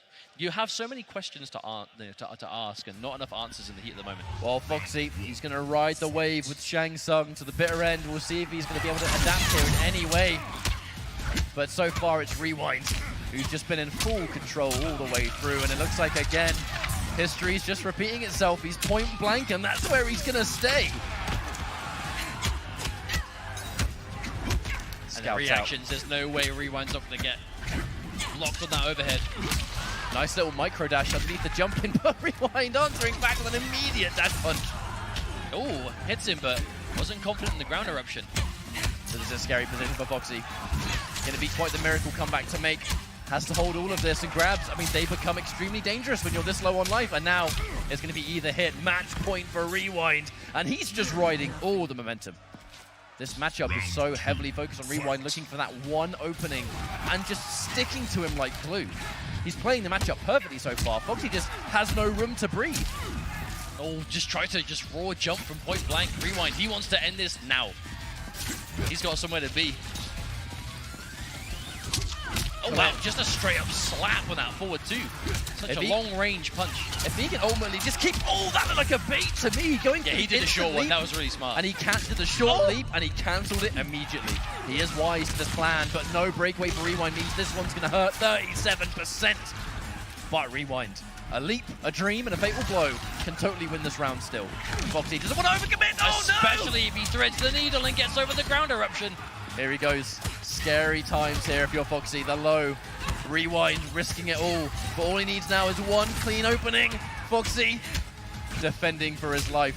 But all it takes now is one clean hit. Oh no, just like that! Wait, was that a trade combo? That looked like a trade combo. That was hype. That actually might be it. I think Rewind's taking it. That was so clean. Rewind 3-1. Eliminating Foxy Grandpa here in this top 8. What a display of knowledge. And just the fact that Foxy has spent today being so insanely hard to crack into with that defense. Rewind just finding the magic moment every time. It's all over him. Decision making and playing the matchup perfectly. At no point really did Foxy look comfortable outside of game number 1. Rewind found his rhythm, and that was all she wrote. Shoutouts to Foxy for getting as far as he did, top 8 for the World Finals. This is where his journey's going to end. Foxy's been doing the UK proud for 8+ years at this point in NetherRealm, and continues to do so. So well done, Foxy. It's a shame to see him go here from our very biased perspective, but of course, it's can't great. take it away from Rewind. For sure, Rewind played, there's no taking away from it whatsoever. Rewind played phenomenally. He's in great form and could totally even move into, losers finals, maybe even grand finals. He's got the skill, and he's got the talent, he's definitely got the drive. You can tell that for sure. But yeah, that's where Foxy is going to bow out of the championship. So that does mean that our round 1 games for top 8 have now been completed, but we have plenty more left to go here. But we are getting scarily close to the end of this final combat. It's been a long day, but it's been a good day. It's been a long year. Like this journey began. The pro competition began at a Combo Breaker. It did. Last year, 2019. I keep wanting to say this year, but it's not. We're officially 2020 now, so I've got to keep reminding myself. But Combat Breaker was already almost a year ago by this point. So it has been a long old year of watching. I mean, those of you that have been watching from the start, you've seen these players at Lord knows how many tournaments by now, right? Like just all over the place, all over the world. Europe having events around, and obviously America too. Online events, individual leagues. Like, it has been a long time coming to get to tonight, and I must say that I have not been disappointed by a single set today. I think it has been consistently really high quality. It's been worthy of a World Finals. It truly is just a gathering of the world's finest players, and they've been battling out because everyone here could have totally won. On that note, actually, we have got the bracket for the top 8 to go over. Of course, the winners' finals, the legendary matchup that everyone wants to see, SonicFox versus NinjaKilla. And on the loser side, Kombat versus Deoxys. And then now, because of Rewind's victory versus Foxy, Dragon versus Rewind. I believe they will be the next 2 matches that we'll have on stream. Please do correct me if I'm 4. wrong, but I believe that we have Kombat and Deoxys, and then Dragon and Rewind coming up. But I mean, amazing. I mean, it does now mean that officially we are all American left. Shout outs to USA. Once more we have. I mean, it's just such a dominant part of the world for NetherRealm games, right? That has been true for years and continues to be the way. But, I mean, it just goes to show there's so many tournaments, there's so many events around the entire country and online events. Shout-outs to, all the people that did, like, online stuff through the year, stuff that isn't even affiliated with pro competition. There have been companies out there and teams putting on, like, online events. Shout-outs to all of you guys, keeping the MK dream alive, even in the online space. Putting that really good netcode to use. You like to see it. Just waiting right now. Should have our next few matches coming up very, very soon. Kombat and Deoxys definitely promises to be a competitive one. I mean, we're at this point in the tournament now where anyone could just have this miracle run, and everyone in the bracket's riding a lot of momentum. I definitely think that for Kombat Deoxys, I definitely think we'll be seeing Kombat go just straight to Johnny Cage. Because... Outtake versus Jackie, you reckon? I mean, most likely. Because the big thing is, Kombat is still predominantly a Infinite Warden player, right? If he plays Geras, it's probably going to be Infinite Warden. And the benefit of that is, you have... If you're good with the character, it's very effective. It's very, I don't use the word simple, but you know what I mean, where its game plan is very good to enforce in the game, right? It's not the hardest thing to get going with the strike throw. But then we saw a lot of knowledge, but enough from us. I've just been told by production something quite exciting. We are ready to throw over to Josh Gray for an announcement. Ladies and gentlemen, it is time for a reveal, but I need some help. So please help me in welcoming the creative director of NetherRealm Studios and the co-creator of Mortal Kombat, Ed Boon.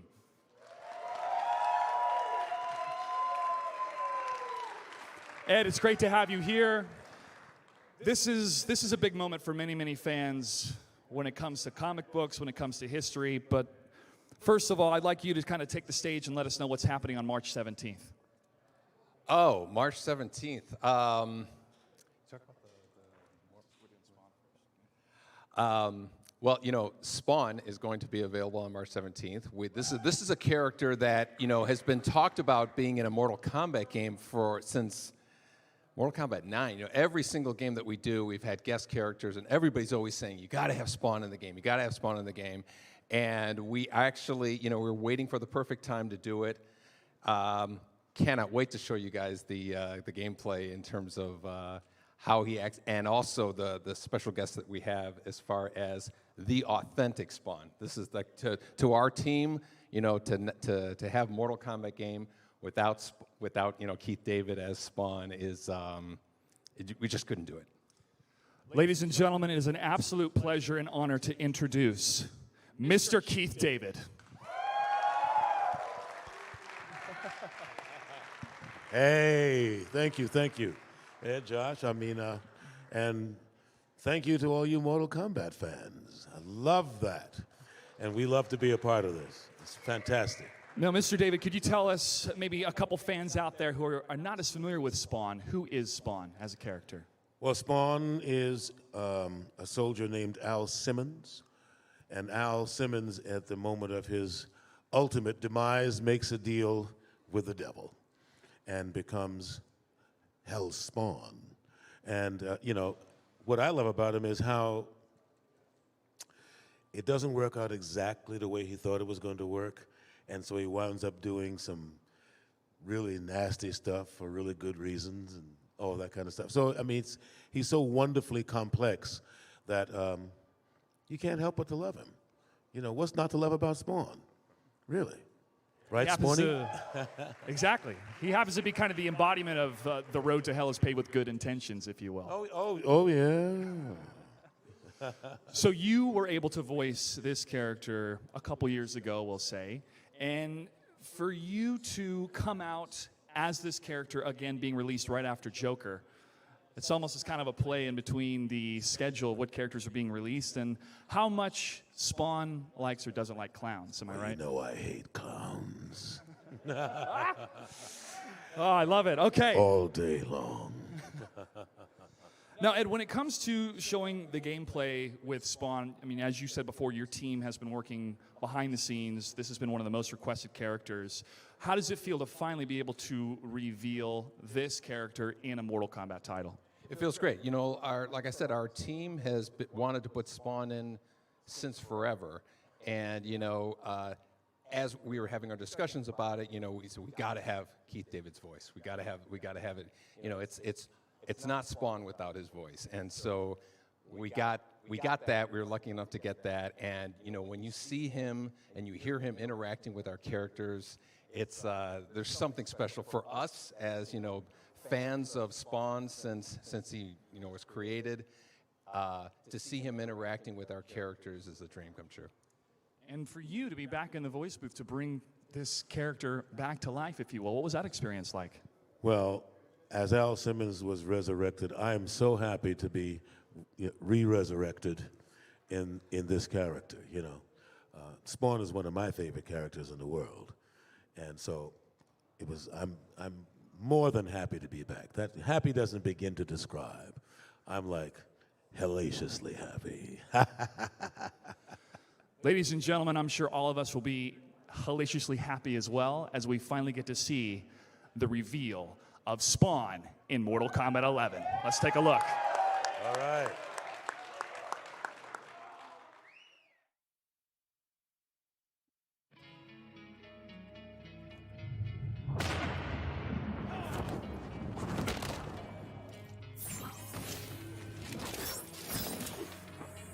Together, we can purge the 10 hells.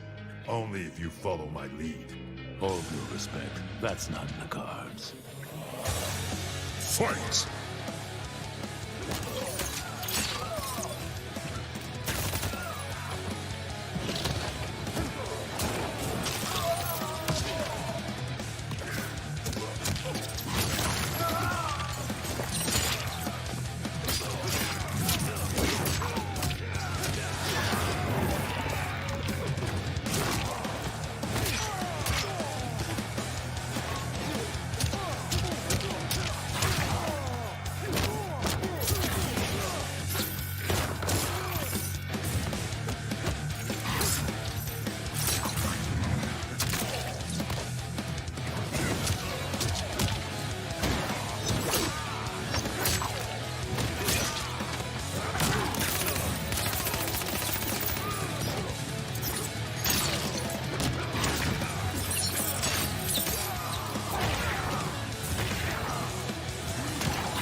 Spawn wins.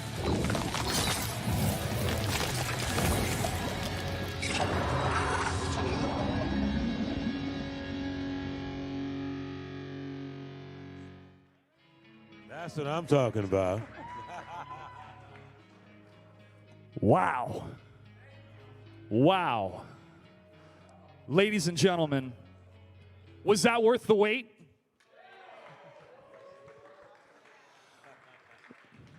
The internet's exploding right now, and to have this moment, to have a legendary performer such as yourself and a legendary creator such as yourself, this is tremendous. The fans all around the world, thank you for this. I'm getting emotional because I've waited for this my entire life, so thank you once again. Mr. Keith David, anything else you'd like to say while we have you here? Keep coming back. Play, play, play. Yeah.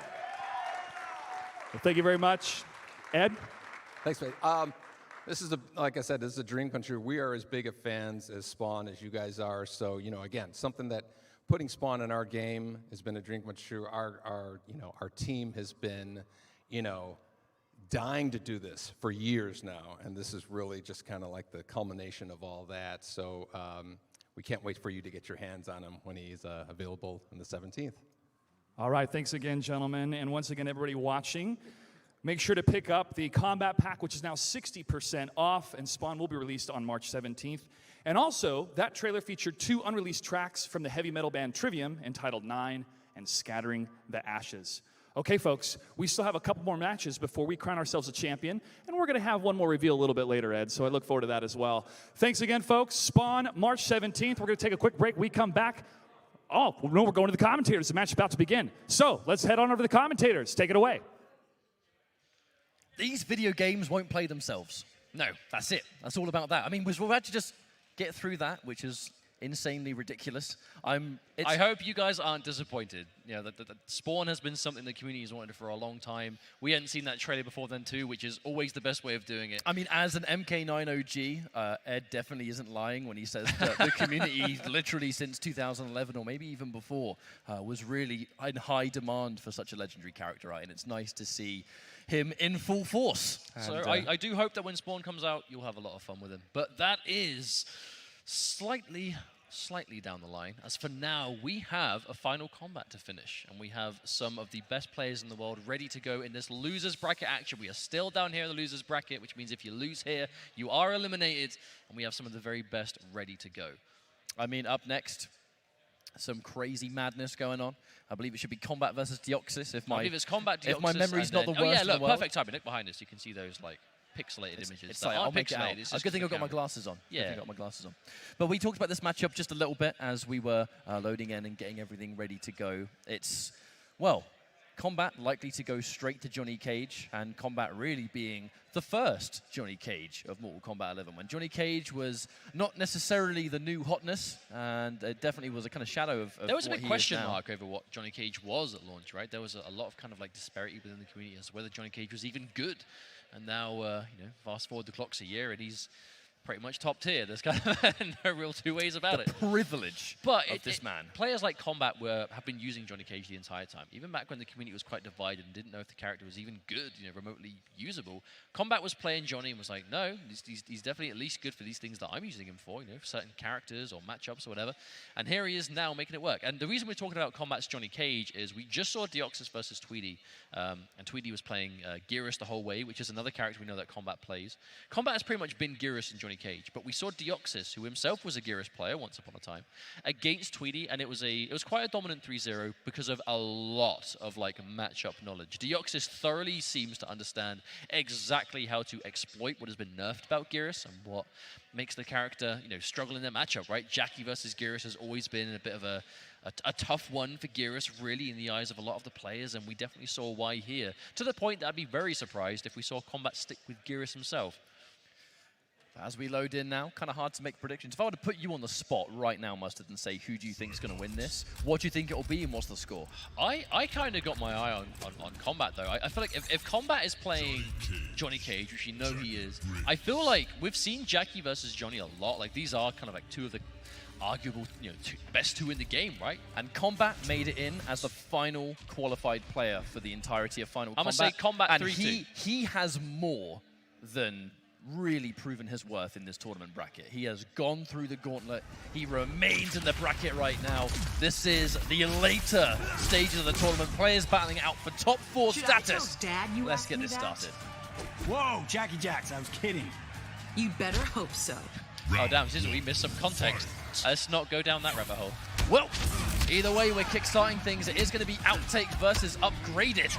A matchup that we were more than ready to see. These two variations. This is 100% what I thought we'd see. This is top 2. These are the best 2 characters in the game without question right now, with just how much they bring to the table. But so far, both players really feeling each other out. Looks like the damage has kind of been in Kombat's favor so far, but that might only last so long. Upgraded has been on quite the tear today. The grab coming forward again. Kombat with a comfortable start here in round 1. Corner pressure. Oh, that's where Cage wants you to be. Full combo. Dude, that's not so much damage. Not quite enough to get the kill, but it will be damn close as Kombat takes the first round in this losers quarterfinal here in this top 8. Fight. It'll take a while to get some of this momentum going. Tries to answer back for the leap, but a little bit too slow on the mark. A wonderful throw tech. The down 3 just to steal the turn away. Escape failed. And that's because Kombat, with his back to the wall, went for a forward grab. It's the next level of throws at this level of play. Go for the unpredictable option. Back to full. We're just straight back to mid-screen. In the blink of an eye, here we are again.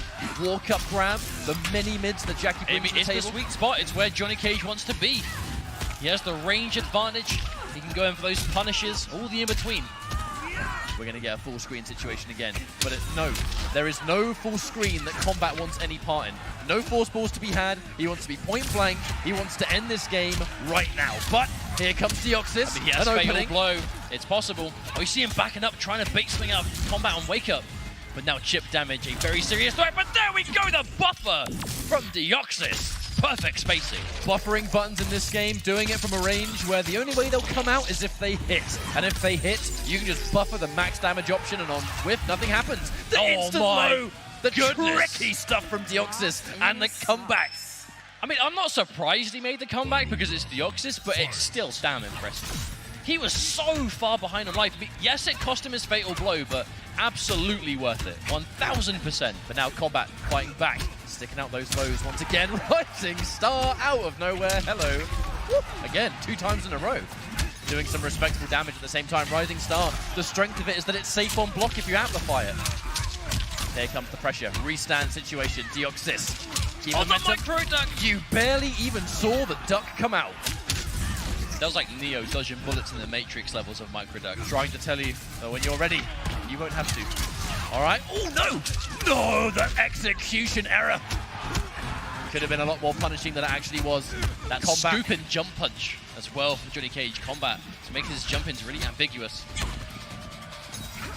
And now here we go. Looking for the force balls. Again, airborne, back-to-back blasts. And again, you see it. Oh, watch out for the whiff, mate.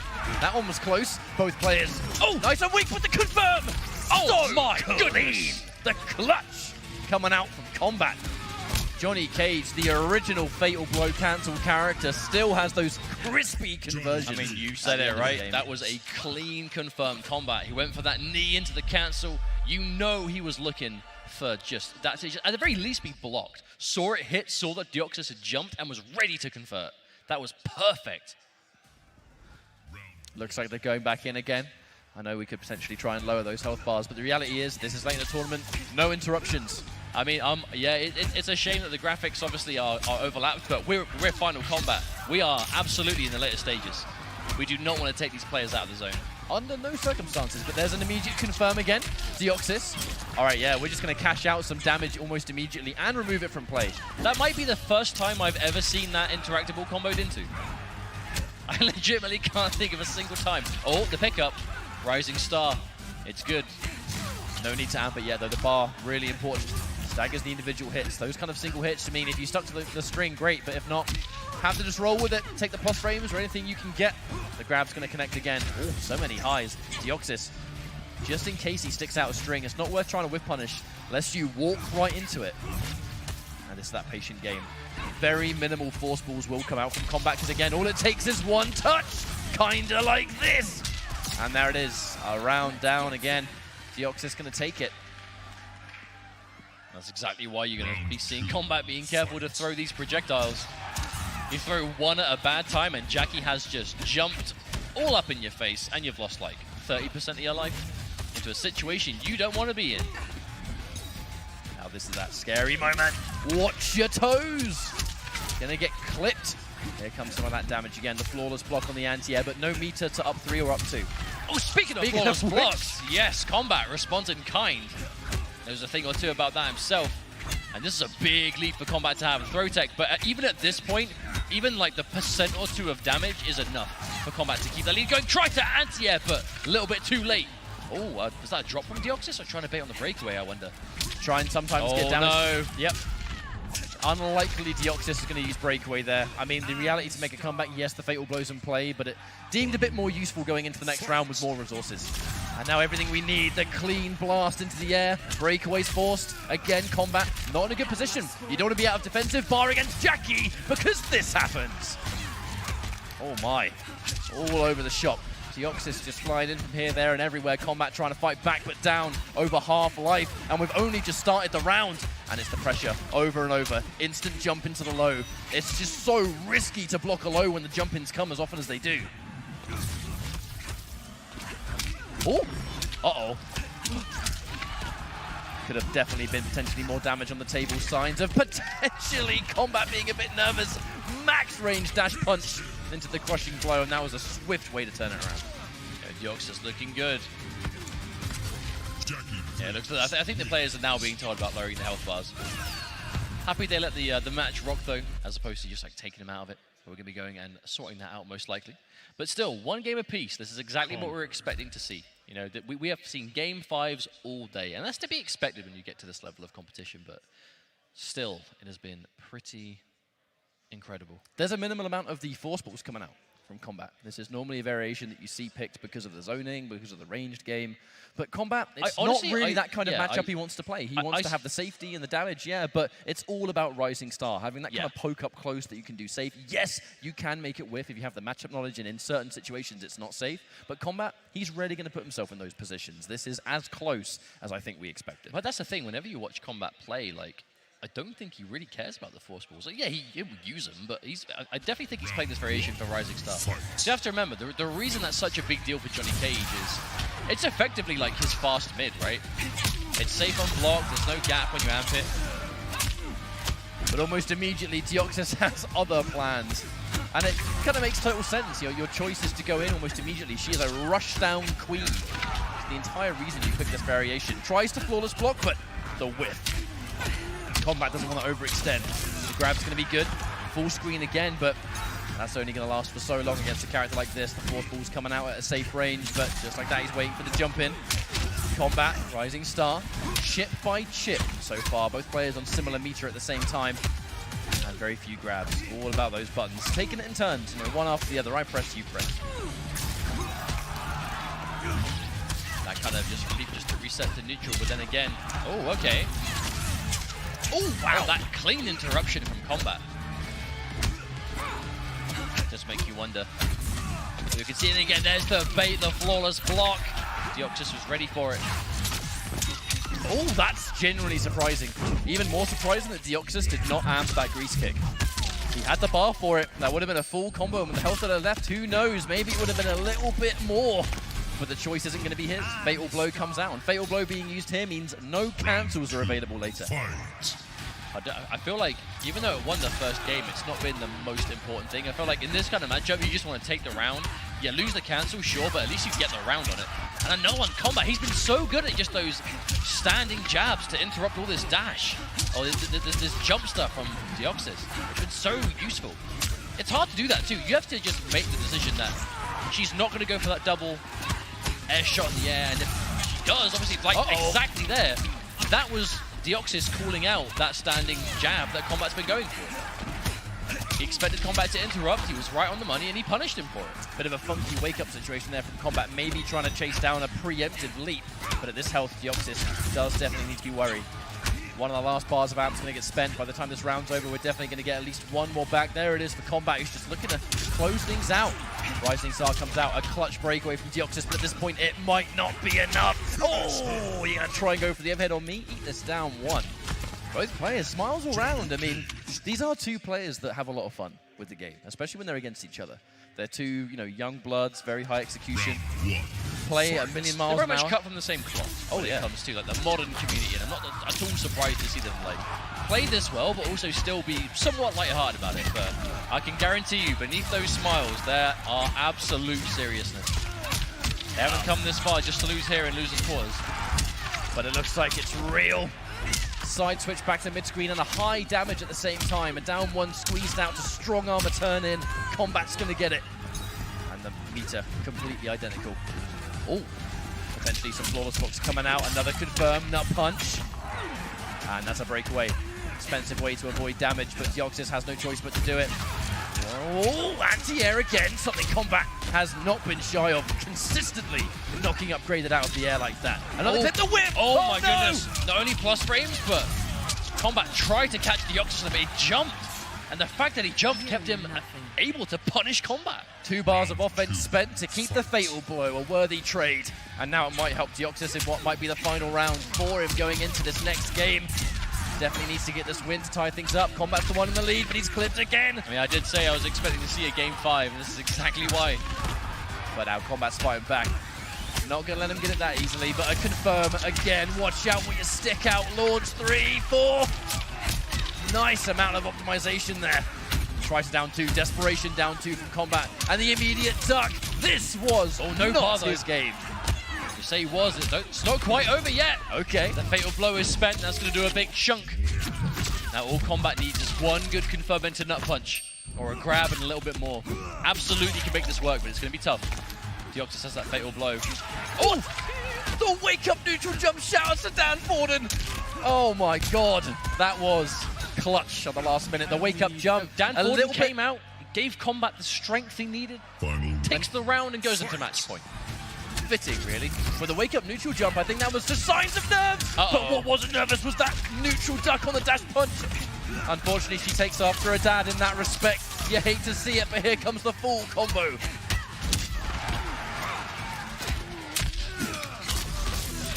All right, the knockdown into corner pressure. This is where Jackie wants to be. Another grab. The snowball effect begins here for Kombat, who's just content to sit there and block. He takes his chance to get a grab, and it's a forward throw. Doesn't want to be too predictable. Okay. But speaking of grabs, here comes another one. Yeah, Deoxys, he's looking good to take this game, but he did last time, but there's the flawless block, completely misses. But not deterred, Kombat goes immediately in for the grab. Oh, the big whip and the punish! Off with his head, I say! And Game 5, we are on the way. This is always coming down to just that last final decision. Back to fighter select. This is either to change character, which I do think is unlikely, more just to reset some time. Players at this level, they'll go back to character select. They'll go with the same characters and the same variations. This is just to like not give your opponent too much momentum.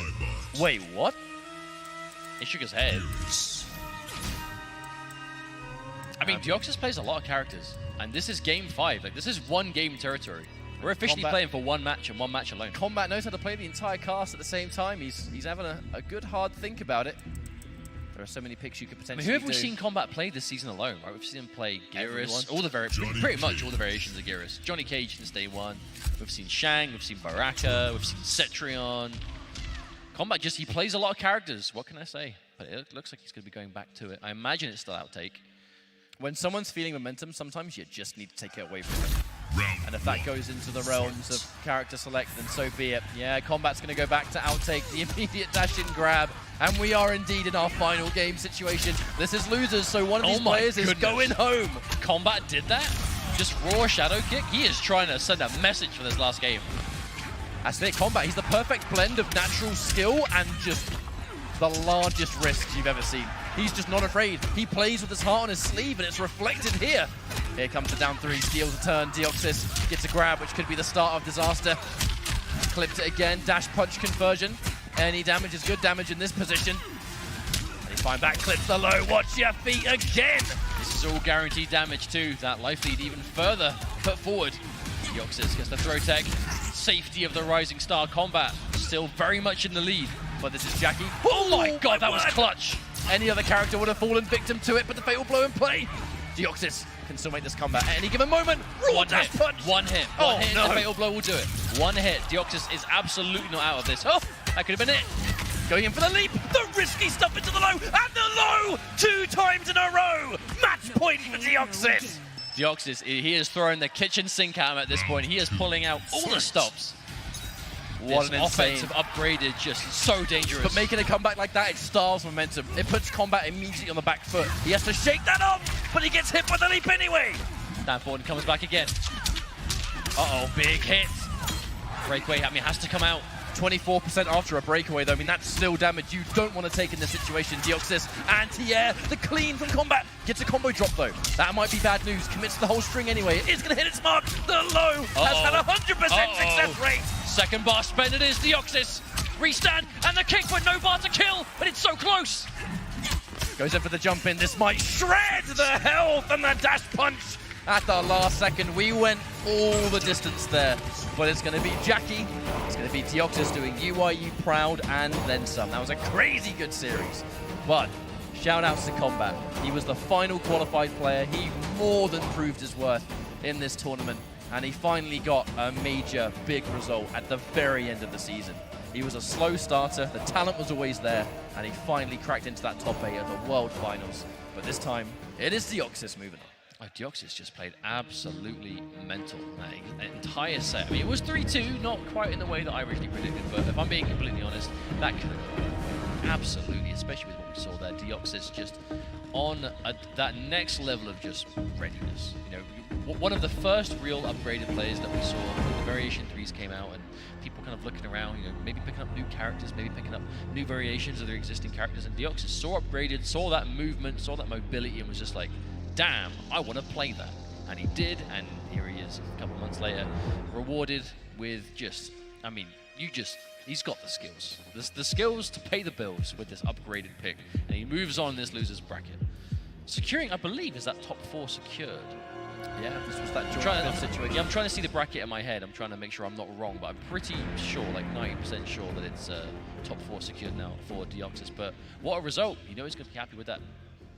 And it's just a perfect example of Jackie at the same time. I mean, fundamentally, he's just a really talented player. He relishes that high execution.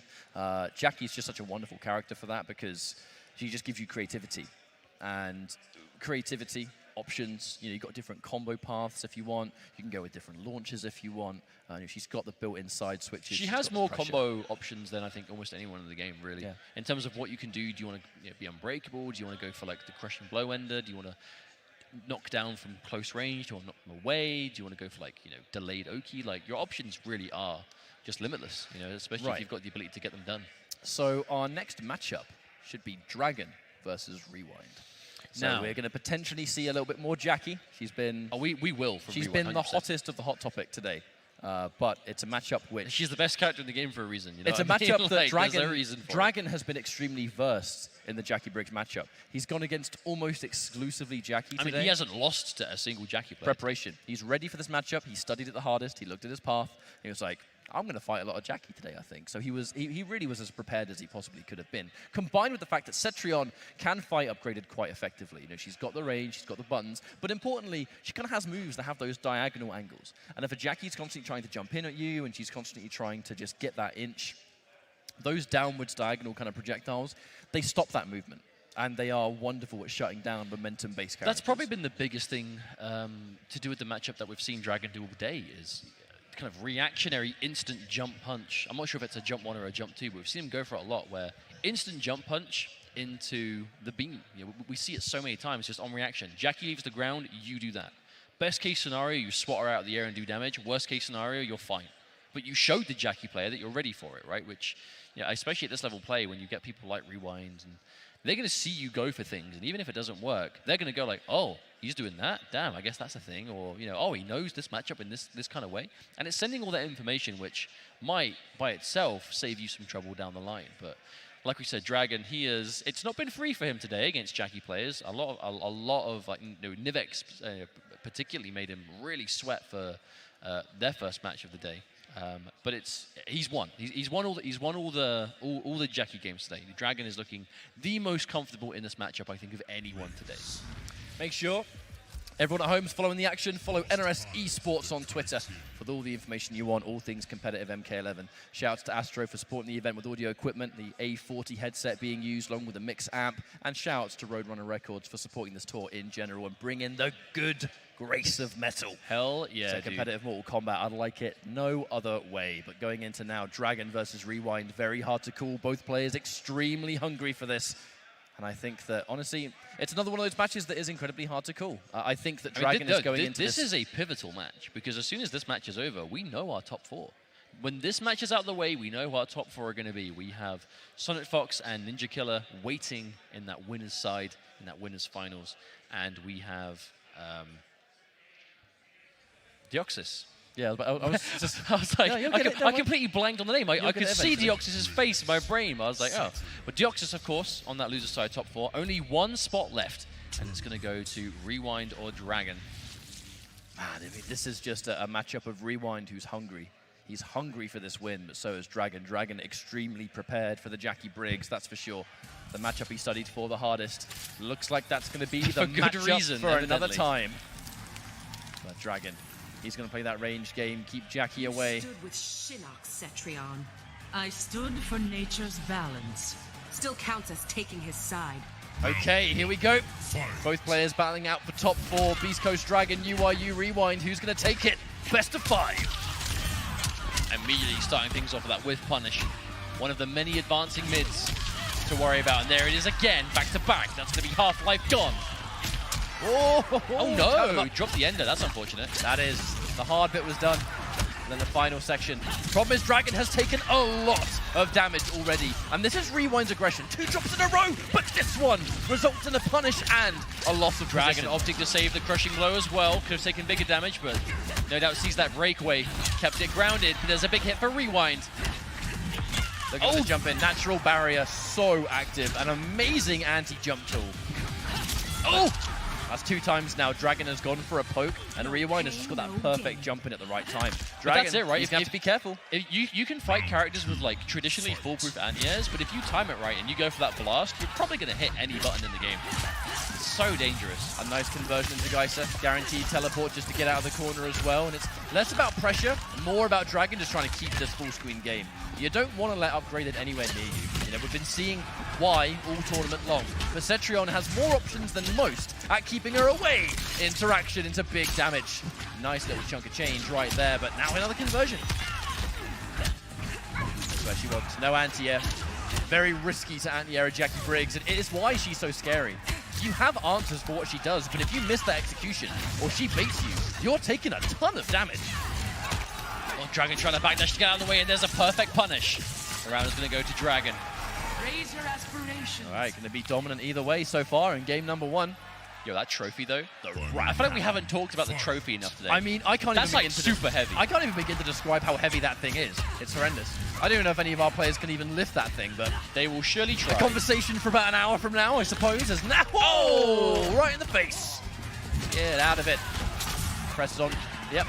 Already Rewind actually going through the blast just to make sure his jump doesn't get trip guarded. Should Dragon get up nice and quickly, but the plethora of mids make the grabs really scary. This is a terrible situation for Dragon. The low again and keeping the side, so Dragon hasn't even got the screen to work with. Again, the damage is insane, and this is looking kind of bleak here. Grease kick. Wow, yeah. Shoes out. That was perfectly calculated by Rewind to do not only just enough chip, but to also plow through last breath should it be there. Really well played from Rewind, taking that first game. But it's one he had to fight for. But it's what Rewind is bringing with this Jackie is just a sixth sense for when to go in. He's had to just get through a Foxy Ground Pass Shang Tsung with that just minefield of ground eruption. Now he's having to go up against Dragon, the best Cetrion, all about the range game. Who has been winning against upgraded players all day. Yet somehow Rewind is finding that magic moment consistently to just get in and stay in. But now that is already like the 5th or 6th time we've seen Dragon do that in this set alone. Just that hard, just duck under a high and then just punish accordingly. It's hard to do that, especially at this level of play. Dragon finds the opportunity over and over and over again. Now, that's a big thing in the matchup. That ground pound is a low in the air, that upgraded does. It is one of the few things in her kit that is straight up, if you block it, she dies.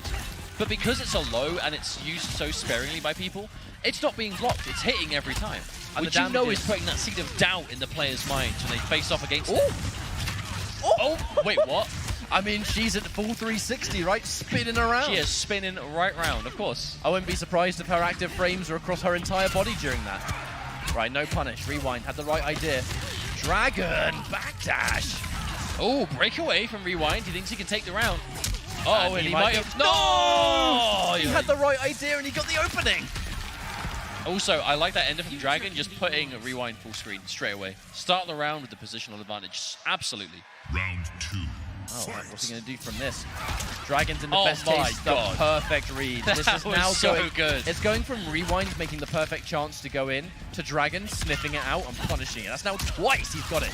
Speaking of punish, though, clean opening there from Rewind. Needs a poke for his trouble. Health 3 even, the nice anti-air there from Dragon. And this is a bit of a back and forth right now.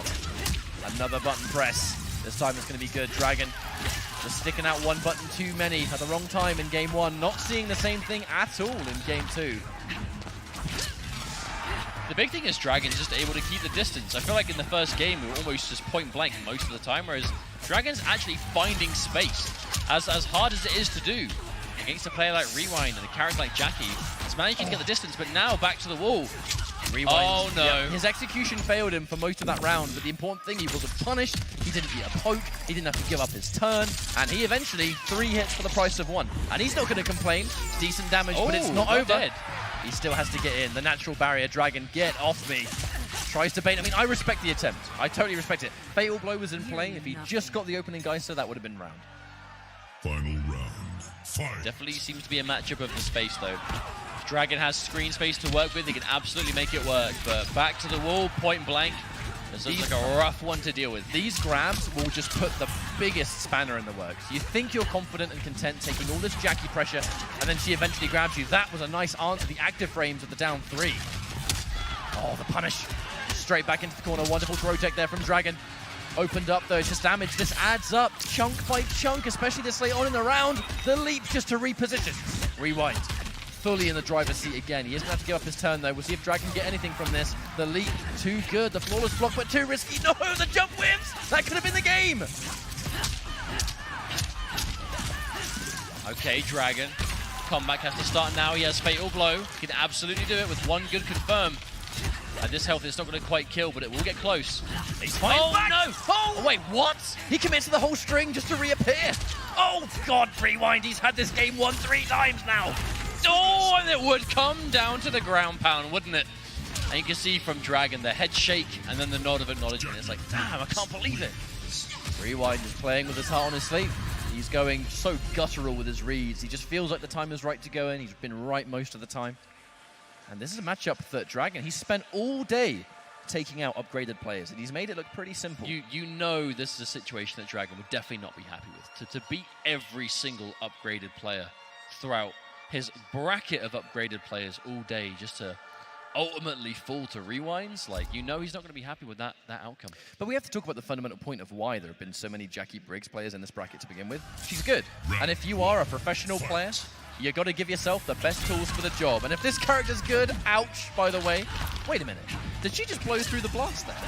I think so. Because I'm pretty sure that only crushing blows if she absorbs a projectile. Or, I believe it's that or first hit. I could be wrong, but I'm pretty sure it's one of those double barrel ones. You almost, if that is the case, you almost never see it used in that circumstance. Although I'm pretty sure the barrier would block the shrapnel. Well, Dragon's paper, it should, right? He's not going to complain about it because now he's in a position now to get a grab.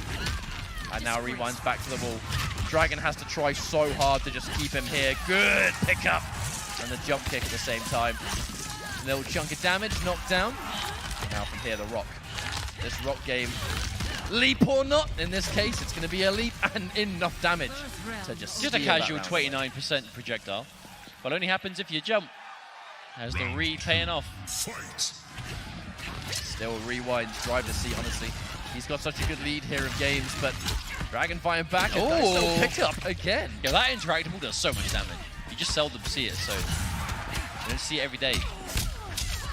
No meter, but still 18% damage for a string by itself. That's not going to tickle at all. There's the lead, chases down the back dash. Last minute.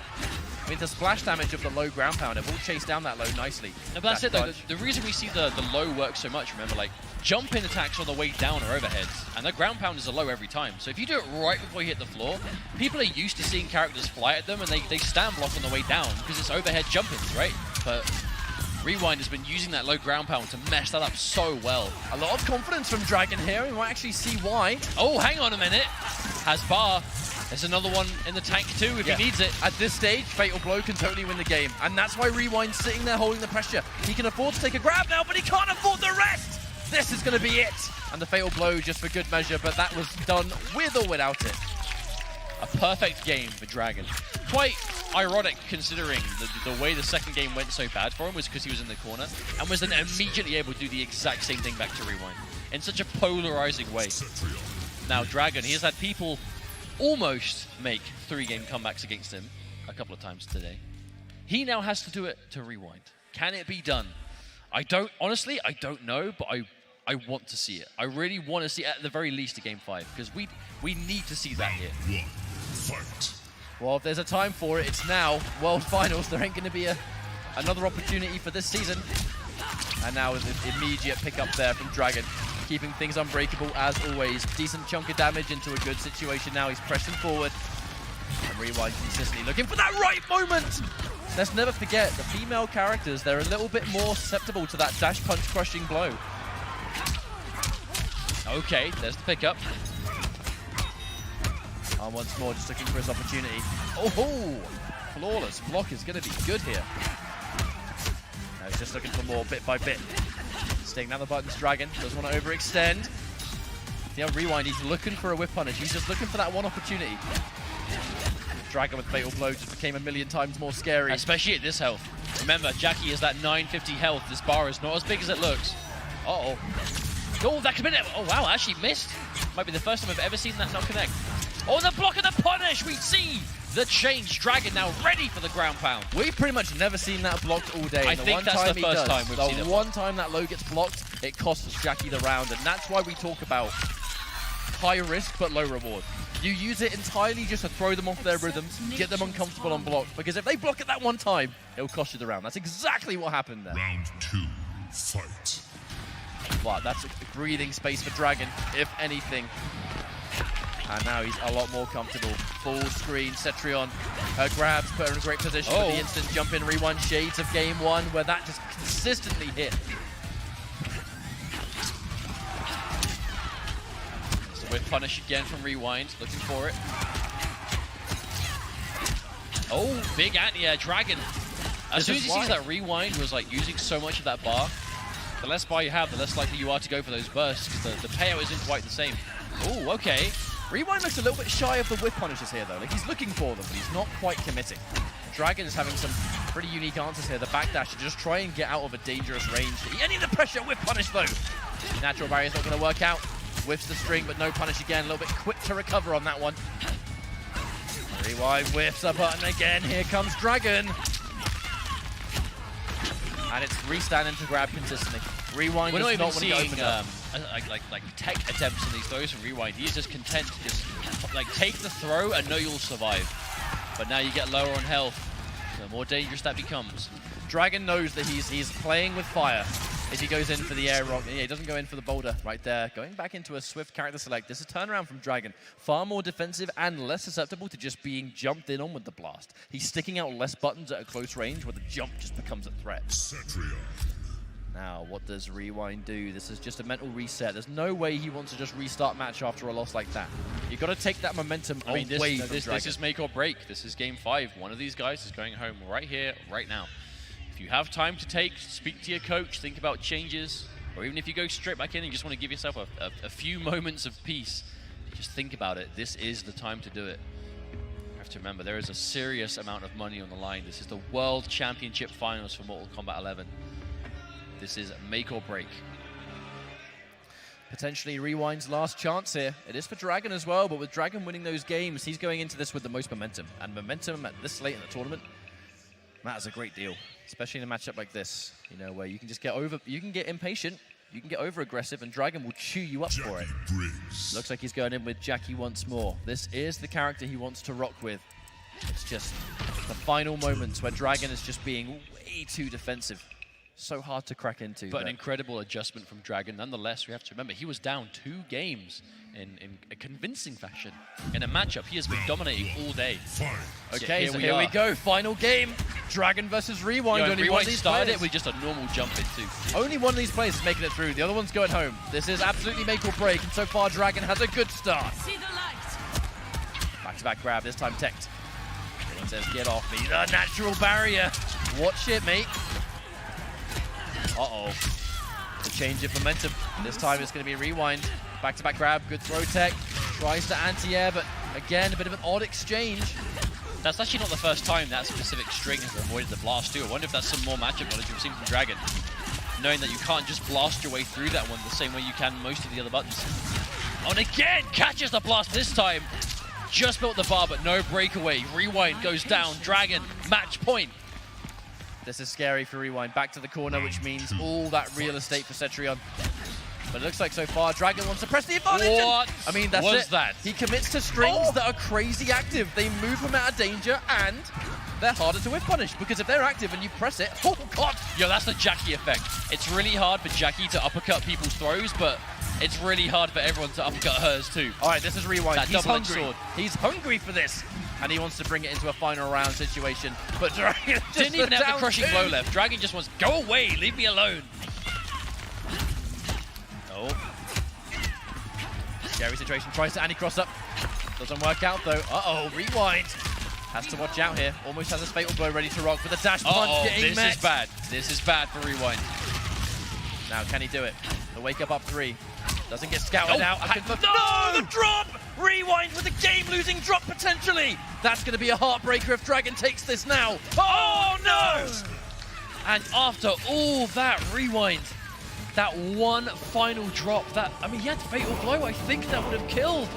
But wasn't meant to be, and Dragon is able to keep it together on the back of a stressful 3-game comeback. It was another Game 5.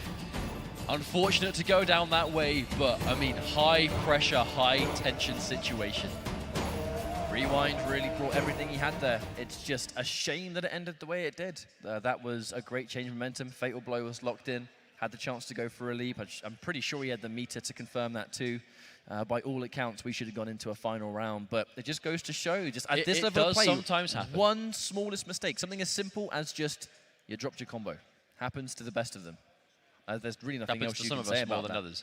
Yeah, but the point is, those kind of costly mistakes, in hindsight, they are the easiest ones to correct. Yes. You know you had the right choice. But in that you had the right situation, mind. that's where it just hurts the most. But I want to say, huge shout-outs to Rewind. Rewind has had a tremendous year of pro competition. Still one of the younger competitors that we have, already an EVO champion, managed to get top 8 of the pro competition for Mortal Kombat 11. Like, the resume just keeps going on and on and on, and I have absolutely no doubt that we'll continue to see tremendous things from this young man as we go through the years. Even though his tournament is over today, it is absolutely not the last time we'll be seeing Rewind. It's not going to be the end of his journey, and that's the bottom line, but that does mean that Dragon is going to be moving on this bracket into the top 4. So it should be Deoxys, Dragon, NinjaKilla, and SonicFox, our 4 final players in this bracket. And what a crazy day of games it's been. It has been incredible. Honestly, like, as someone that's been following the scene for a very long time, I honestly could not have asked for more. But it has been a pleasure to commentate this year of the pro competition, especially alongside you, my friend. But we are going to be calling it there for now. We're going to go to a small break while we get our top 4 ready to go. We have the strongest of the players are left, ready to go and see who will be the best Mortal Kombat 11 player in the world. So we're going to go to a break for a few minutes. We'll see you guys very soon. Welcome, ladies and gentlemen, to Final Combat 2020. After 16 players, the best 16 players from around the world fought through a grueling bracket, we are now down to the top 4. Each one of these players that's left in the tournament will be taking home at least $5,000, but every single matchup, the stakes go higher. This first match is a $5,000 money match. Third place taking home $10,000, and second place will be taking home $20,000. First place will be $40,000 and the coveted title of champion of Final Combat 2020. We thank you for tuning in and for supporting the entire pro circuit, the pro competition, and we continue to showcase this amazing game and these talented players tonight as we finally crown ourselves a champion for this season. Our two commentators are standing by to walk us through the bracket and how we've made it to this moment, and that's Ultra David and Mr. Aquaman. Gentlemen, let's crown ourselves a champion. And welcome everybody to Final Kombat 2020 Top 4 here in the heart of Mortal Kombat itself, Chicago, baby. We are here making the best with what we got. This is the World Championship of our game, and it is the best of the best in this Top 4 competing for what is only going to be one, the Grand Champion of Mortal Kombat here in the 2020-2019 season. In the first year of MK11, it's going to be insane, everyone. This is a culmination of almost a year of competitive tournaments, and this is going to be your top 4, SonicFox and NinjaKilla. Here in the winners finals, on the losers semifinals, we have Deoxys and Dragon. And almost to no surprise, but the paths for everyone, there has been no easy path. There have been, David, we talked about it, so many Game 5s, so many 3-1s, and we'll go over that a bit later, that this may be the best Mortal Kombat tournament I've ever seen. And this is all possible thank you to everyone involved. You know, Warner Brothers, NetherRealm Studio, shouts to Roadrunner Records the entire season. We heard the new music from Trivium in the Spawn trailer itself. Absolute insanity. So shout outs to Trivium for their new album and of course for the single here at Final Kombat. And I cannot express my excitement for what's about to happen. My name is Mr. Aquaman. Hey, I'm Ultra David. And it's true, it's another year of Mortal Kombat, of NRS video games. And for SonicFox, it is just another year. There's SonicFox up on the stage behind us, and they'll be up there in winners finals yet again. It's a situation that not only are we accustomed to, I think, but Fox must also be accustomed to. However, we were in this position. We've been here last season for the Injustice 2 with the same character, with the same player, but the difference though is that for NinjaKilla, this is not just any year. This is the first year. This is his first competitive season playing Mortal Kombat. That's correct. And in fact, when NinjaKilla began going to tournaments, look, we knew about him from online. There were whispers that he was a hidden god. And when he went to an offline event, he took it. That was how we started things off. First try. And there are veterans that are seasoned 10-year-old veterans that still cannot do that. Are you calling me out? Myself too, so okay, I don't feel bad there. But let's go and get in this first match. Let's take it over to Joshua Gray to introduce our two players in this winners finals. Let's go. Ladies and gentlemen, please welcome our first player from New York City, the people's anti-hero, SonicFox.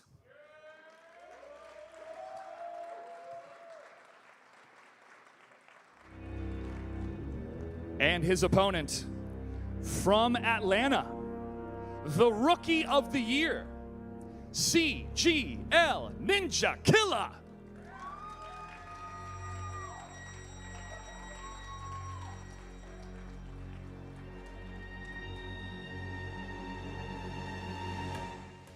Good luck. Commentators, take it away.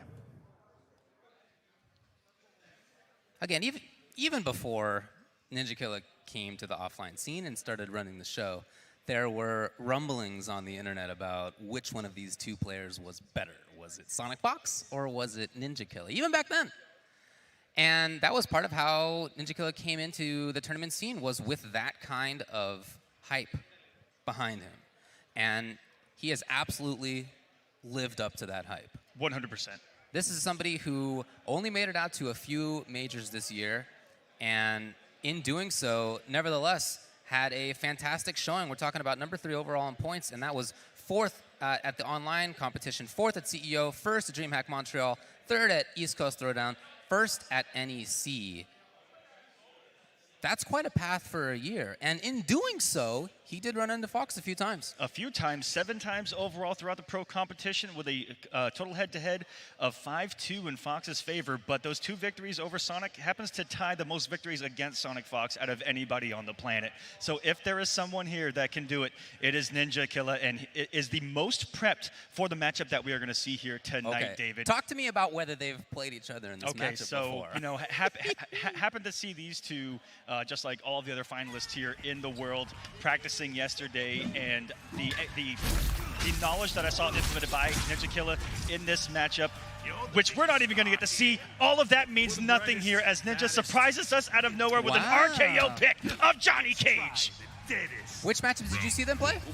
I was looking for Liu Kang versus Joker here, and Ninja only breaking out.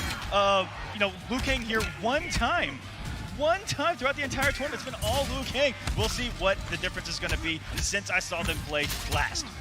SonicFox, of course, coming with Ace of Nades. Joker, you're going to see a lot of setups, a lot of range, a lot of jack-in-the-boxes. Joker here in MK11 happens to bring the biggest arsenal, I think, out of any character I've ever seen besides what we just saw in that Spawn trailer. Are you kidding me? He's honestly a really fearful opponent. I mean, he's very scary. Great footsies, great mix-ups up close, good damage. Basically everything you want in a character is in this one. This character was almost designed with SonicFox in mind. Looking at the range, looking at the way this character resets neutral off of every single touch, gapless, and then on top of that, all of the setups, the way to think ahead, to plan ahead, to set all these traps up, super is exactly ready. what Sonic has tried to do throughout their competitive career. Well, SonicFox tried that and immediately ate a shadow kick to the face. Which is, Ninja has almost the same read that he has with Liu Kang in those situations. With flying kick, just replace it with shadow kick, and it's almost the same. Right. Extremely fast with punish tool. And that's what Ninja almost prides himself. I don't know if he prides himself on it, but from the outside looking in, I pride himself on his reactions. Incredible reactions, absolutely right. A quick little duck by Fox, allowing him to get some damage. Okay, waking up with the button. No fear whatsoever, and he's still very familiar. This. Really good placement of that to the close jack in the box and cover the advancement of NinjaKilla, because he wants to be aggressive and want a whip punish in between. I mean, the reactions, we were just talking it up, and you can see exactly why right there. Pretty knocked in the middle. This is right where we want. This is right where we want to be with Johnny. Take him to the corner, aka jail if you're this character. Yes. There's a +6 advantage. That's right. A very late throw, and yet there's NinjaKilla ready for it. Oh, you can really see Fox is trying to mix up the timings. Okay. Oh, and how many mix-ups are off of that fatal blow cancel? 2 characters can cancel their fatal blow in this game. We happen to be looking at them. Is there a pattern here? There you go. Again, neither one taking many risks at all right now. Has the fatal blow back. Actually could have canceled it again right there. And the call out by Ninja on the down one. Looked like Fox is going for that forward one. And a all-purpose tool is that forward one range when you see the money on fire come out, just like we saw. NinjaKilla absolutely ready. Yes, finds it. Damage comes. Gets the side switch and 378 damage for the effort to jump out of the corner. That could have been a risk. And turning things around here for Ninja. Fox is really stuck. He's got to find a way out. I haven't seen it yet. Yes. At least a chance for them to escape. Here it is. Oh, how often do you see that? What a rare drop from Sonic right there. That could have led to not only damage, but the setup afterwards. Goes to the throw. Yeah, extremely deadly throw. After the fatal blow, Joker does get a crushing blow on that throw. And 310 damage. Is Joker ready on the crushing blow? Oh, wait, this is it? Oh, that's... Oh, bam! Because it was on cooldown when he grabbed, even though it came back during the animation, still able to pop it. And what a call up between the forward 2 and the 1. Insanity to start off this match. You can definitely see the respect between the two players, not just in the gameplay itself, but in that kind of response by Fox to getting got with a down 2. This is the tone set. It was that close, and it came down to a read like that. Again, the reactions out of NinjaKilla. When I see Joker do a 4-2-1 at me, I'm usually holding it. Oh yeah, I'm scared. It's that push to the corner. And this variation does have a mix-up off of that forward 1-4 where, you saw him go for the low option there. Also has the overhead crowbar, which we haven't seen too much of SonicFox actually get the hits into those crowbars to amplify to try to build a crushing blow that way. Yeah, we've actually seen NinjaKilla break out of a couple of those. I think just to save that. Great, and he went underneath. That was sick. Oh, here we go. If he amplifies 3 of those crowbars, it gives him access to a very damaging crushing blow. The great duck. And this does so much damage, and let's put a smile on that face. It is damage. On the other hand, there's no more of the tricks with fatal blow and the canceling. Well, look, Fox is going to take the round. At the cost of a health bar, I take it. Yeah. You gotta do what you gotta do. Crazy.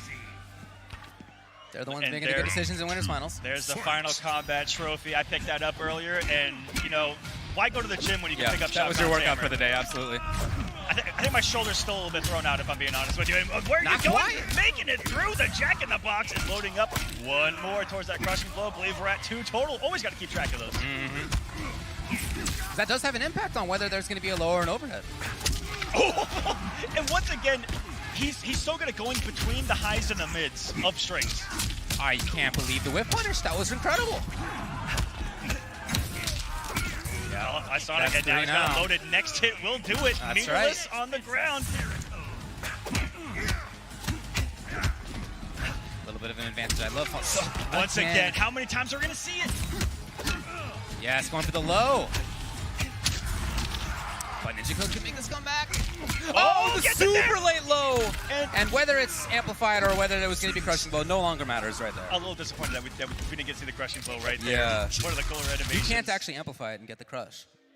That's right. Yeah. And you know, a lot of players do make that mistake of not knowing where they're at and just naturally ending that anyway because it didn't matter in that situation. Yeah. Here we go, tied up 1 game apiece, and this has just been how this tournament has gone start to end. If you guys are just now tuning in, this has been, in my opinion, the best Mortal Kombat tournament I have ever seen, with almost half of the matches going to game number 5. 12 of 27, was it, David? Yeah, that's correct. Oh, it's wow, the that was jump super weird. Okay. Look at the hit advantage on that jump. Oh, huge range on that button. And now amplifying it here, SonicFox gets a chance for pressure. It's been pretty light. Okay. And off of those things, gets really good Oki as well, but not on that forward throw. But hey, with the health lead, also has some really cool tools to put out on screen to zone with the gunshot. They can put out the amplified Jack in the Box. Yep, just on cue right there. Does a turn there.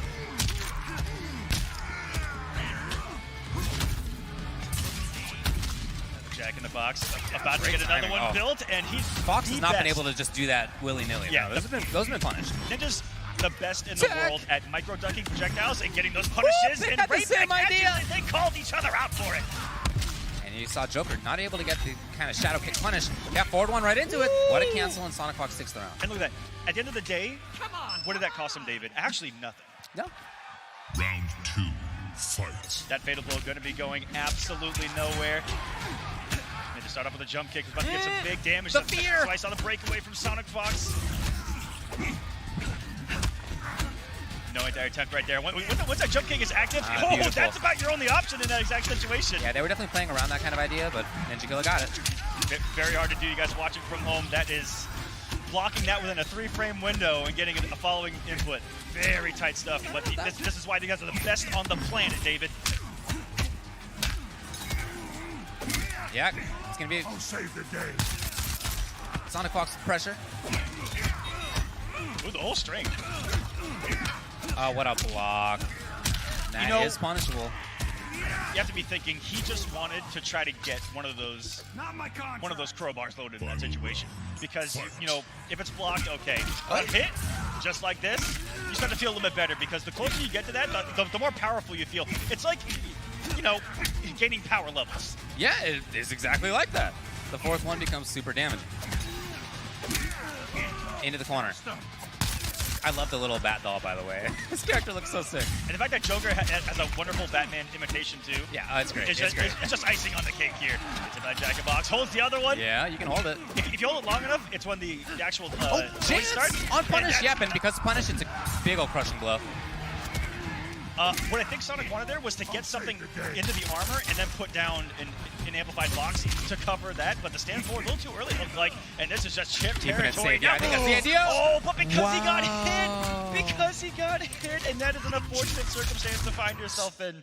So now NinjaKilla has to consider whether it's worth sticking with Johnny or the character that you saw last night, and how did that go? I mean, this is the character that he's known for. Multiple games. And how did it go when it was Liu Kang versus Joker? It was pretty free. Was it pretty free?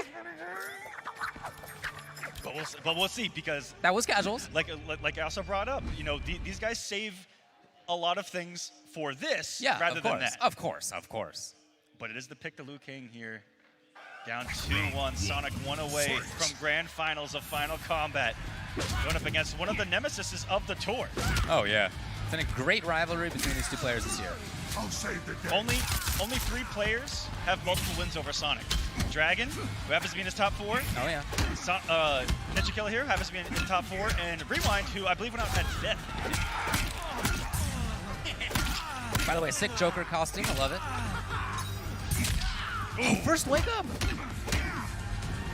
That works because he never wakes up. Yeah, exactly. And it's just not super common in the top player meta. And you know, like I talked about, one of those things that they saved up their sleeve was something like that. Right. I don't know about you, but I saw fire out there.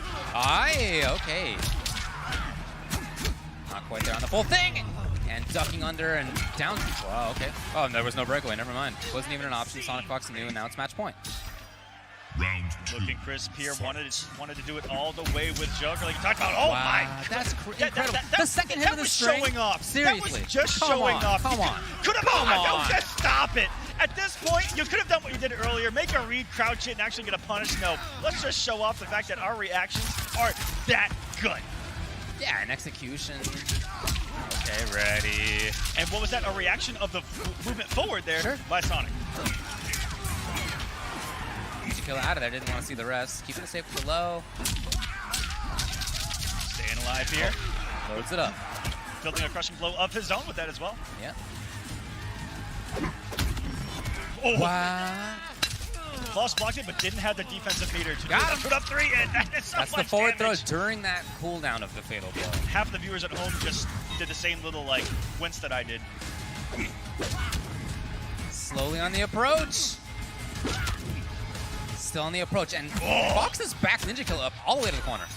That was a lot of respect, and now double fatal blow territory. All he needed was something there and threw the breakaway. Gets the flying kick. Ninja stays alive. What awareness to get the flying kick in that situation. That was beautiful. One of the quickest things that, absolutely. that could have come out, and with the damage to kill him through the armor of the breakaway. Great range, and almost every time NinjaKilla's gotten out of that crowbar, I don't know if there's a custom blow lined up on it because of that. Yeah, I think all these breakaways are just to avoid that situation. That's my guess as that's well, why yeah. we're not seeing it.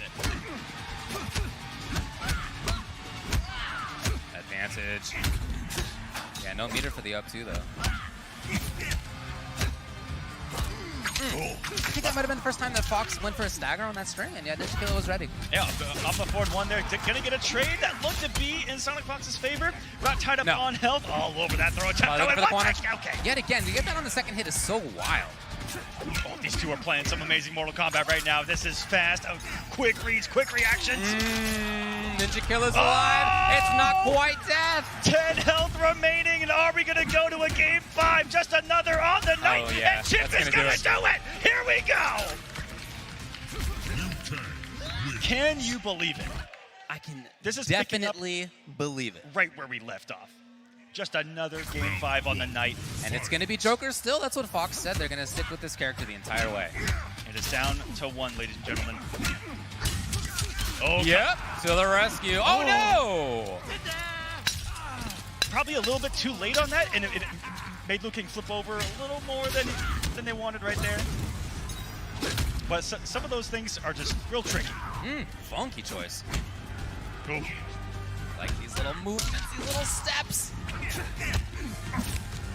Forward one, but no whip punish. Might have looked for the second hit. Woo! Stolen turn right there. A lot of back and forth in this instance. Oh, down to what a read. A little bit too late. So NinjaKilla actually takes advantage. Chance for pressure. What's going to be here? Just check it. 1, 2, yeah, both spent. Trying to load up that custom here we go. Here we go. That's going to be the round, and NinjaKilla going into a final round here.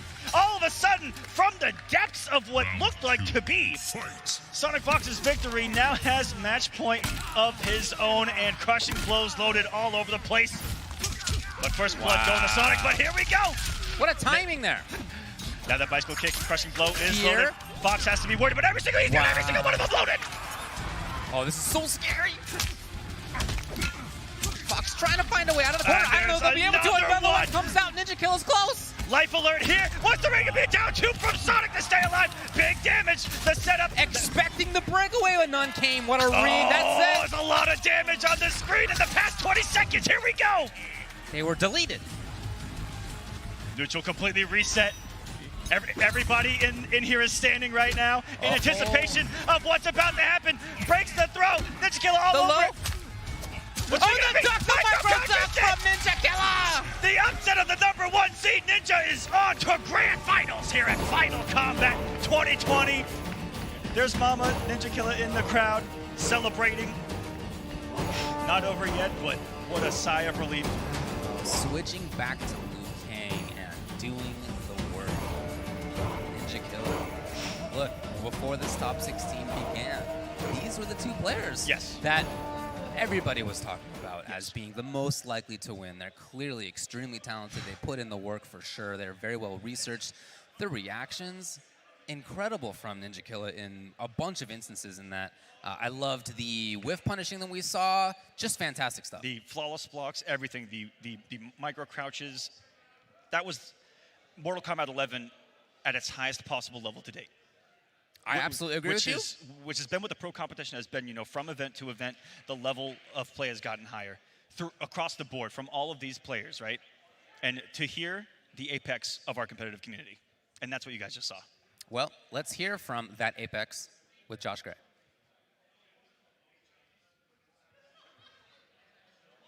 They're back here. Hello, hello.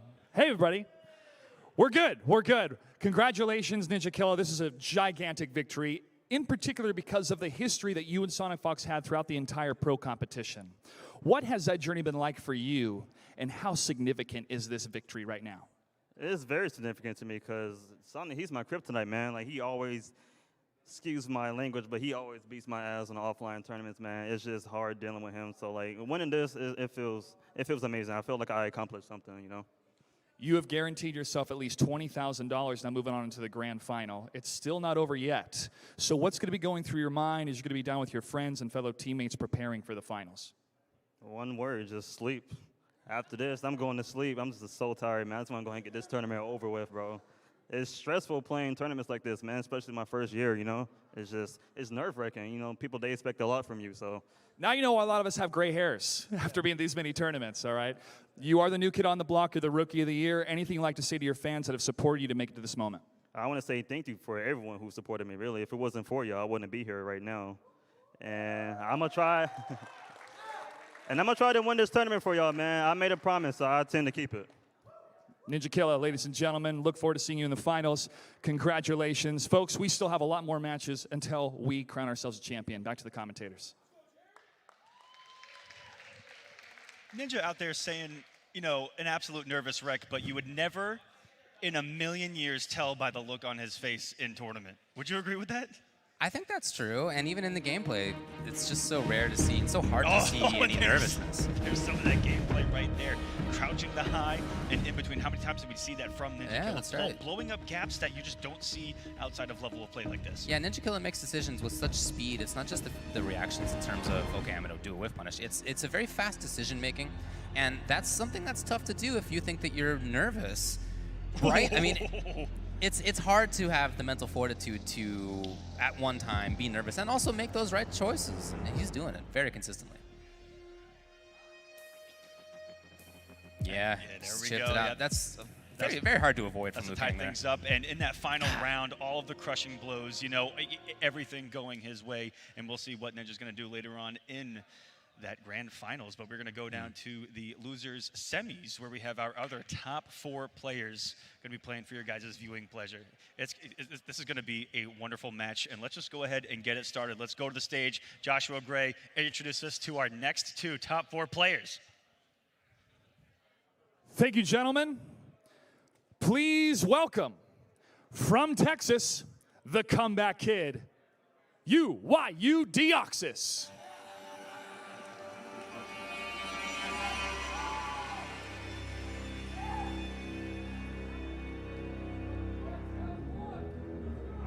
And his opponent, from Delaware, the defensive master, Beast Coast Dragon.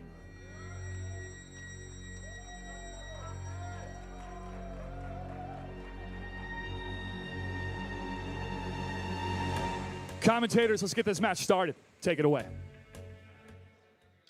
All right, here we go. Deoxys versus Dragon. This is going to be a run back from the winner's side, and you know, you have to think, can Deoxys turn this around? It was a 3-0 victory, one of the few here in this top 16. Dragon looked mighty comfortable, controlled the entire screen against Upgraded. Yeah, and it was very effective in doing so. Absolutely right. You could see a lot of the practice that Dragon has done. This is one of the players who puts in the most time when it comes to practice like that, and the research and you know, tabulating things and putting spreadsheets together and taking notes. He is absolutely prepared. And I saw on the show that you and the other Ryans did, he was talking about how many hours Just per how many day hours he's he puts putting in. Incredible amount. Do you remember how many? Wasn't it 10? 8 to 10 every day for this. I mean, yo, look. If you guys want to know, Here he is in top 4. If you guys want to know what it takes, right? It is that on top of, you talked about the spreadsheets, the folders of footage, everything, the notebooks. This was years ago, and I can only think that he's gotten better at tuning that craft of labbing and putting in the work. But even back in the day when he first started, he had files on players, on characters, on situations that in the lab, you know, if he ever had a question, he could just click, click, click, click, click, and then there's the answer. Right. Which you know, outside looking in, I'm like, I've been doing it wrong this whole time. yeah. So that's the work that goes in to these games, you know, you know, at this level, and that's why they're here on this stage. Yeah, Dragon has a lot of the talent that you need to make this happen, absolutely. But there is that additional level of just always being super prepared. Hard to get around that. And the matchup he prepared for the most coming into this tournament happens to be Upgraded Jackie. Are we going to see a switch from Deoxys? It was 3-0 in Dragon's favor. As these two players get ready to throw down here in this final combat, top 4. And you know, just a little while ago, Dragon played against Rewind's Jackie. But that went the distance. That went the distance. It went down to 3-2. 3-2, very close. I believe it came down to a massive drop by Rewind at the end. That was part of it, and then just a huge capitalization on the opportunity by Dragon. And as we say in fighting games, we take those. Absolutely right. And maybe there was something that Deoxys gleaned from his UIU teammates' loss. We'll see. But everyone in this final combat deserves to be here. The level of play from start to end, sensational. Let's get into this next match of top 4, and it is going to be Jackie versus Cetrion. You stood with Shinnok, Cetrion. I stood for nature's balance. Still counts as taking his side. Look, that's what her mom wanted her to do, all right? Chill out. What are you going to say about that? Come on. It was canon. She's supposed to go on the opposite of her mom? Get out of here. Clutch block early on by Dragon on the low, and I think Deoxys was the one that tried to make the early adjustment and throw the low early rather than the overhead shrapnel, or you know, any overhead off the leap. And Dragon with the early call out of the low block. Wow. Oh my. Just beautiful. Suspend this, and Jackie with no way to get out of that. All right, already spent the bar, puts it out there as a meaty, just trying to check the movement. Deoxys is now stuck, has to contend with boulders. Yeah, there's no downside to throwing that full screen. Full screen guys are not going to get punished for that here against Jackie. And this is just going to be chip it. What? What a buffer. Yeah. What a buffer. Seriously. To work as an anti-air as well, that's next level thinking by Dragon right there. What a first round right there. We didn't really even see any pressure from Jackie. Oh! Dragon is shutting everything down. We talked about the preparation for this matchup. We're already seeing it. This is a matchup where, look, Cetrion's a good zoner. She controls a lot of stuff, but there's so much movement out of Upgraded Jackie that it's hard to really control things. And yet, that's exactly what Dragon's doing. I had a conversation with Dragon right after that match, actually, that sent him here to losers bracket. And Dragon said this is the most confident he's felt in running the entire thing back. Okay. Oh, and you see there has been working on a lot of option selects, which didn't have the crushing blow loaded as we started the match with it. A lot of option selects to cover all those options off those leaps, and you'll see that on display. That's why you see those flawless block up threes, because and it is enough, just second. Like that. And if that brutality was unlocked, what a first game. If you guys have Mortal Kombat 11, do that brutality at home and just enjoy it. You know, that really looked exactly like how it looked the last time they played in Winner's Side. Yes, just picking up right where he left off. And we're going to need to see something different out of Deoxys, who, of course, has played many other different characters, primarily Geras in tournament competition. And casuals, probably the entire cast. Right. But that's what these players do. Not only do they learn what to do against every character, they learn every character to learn what to do. which is something that not a lot of people do. You know, they'll lab against the character, but they won't necessarily lab a character.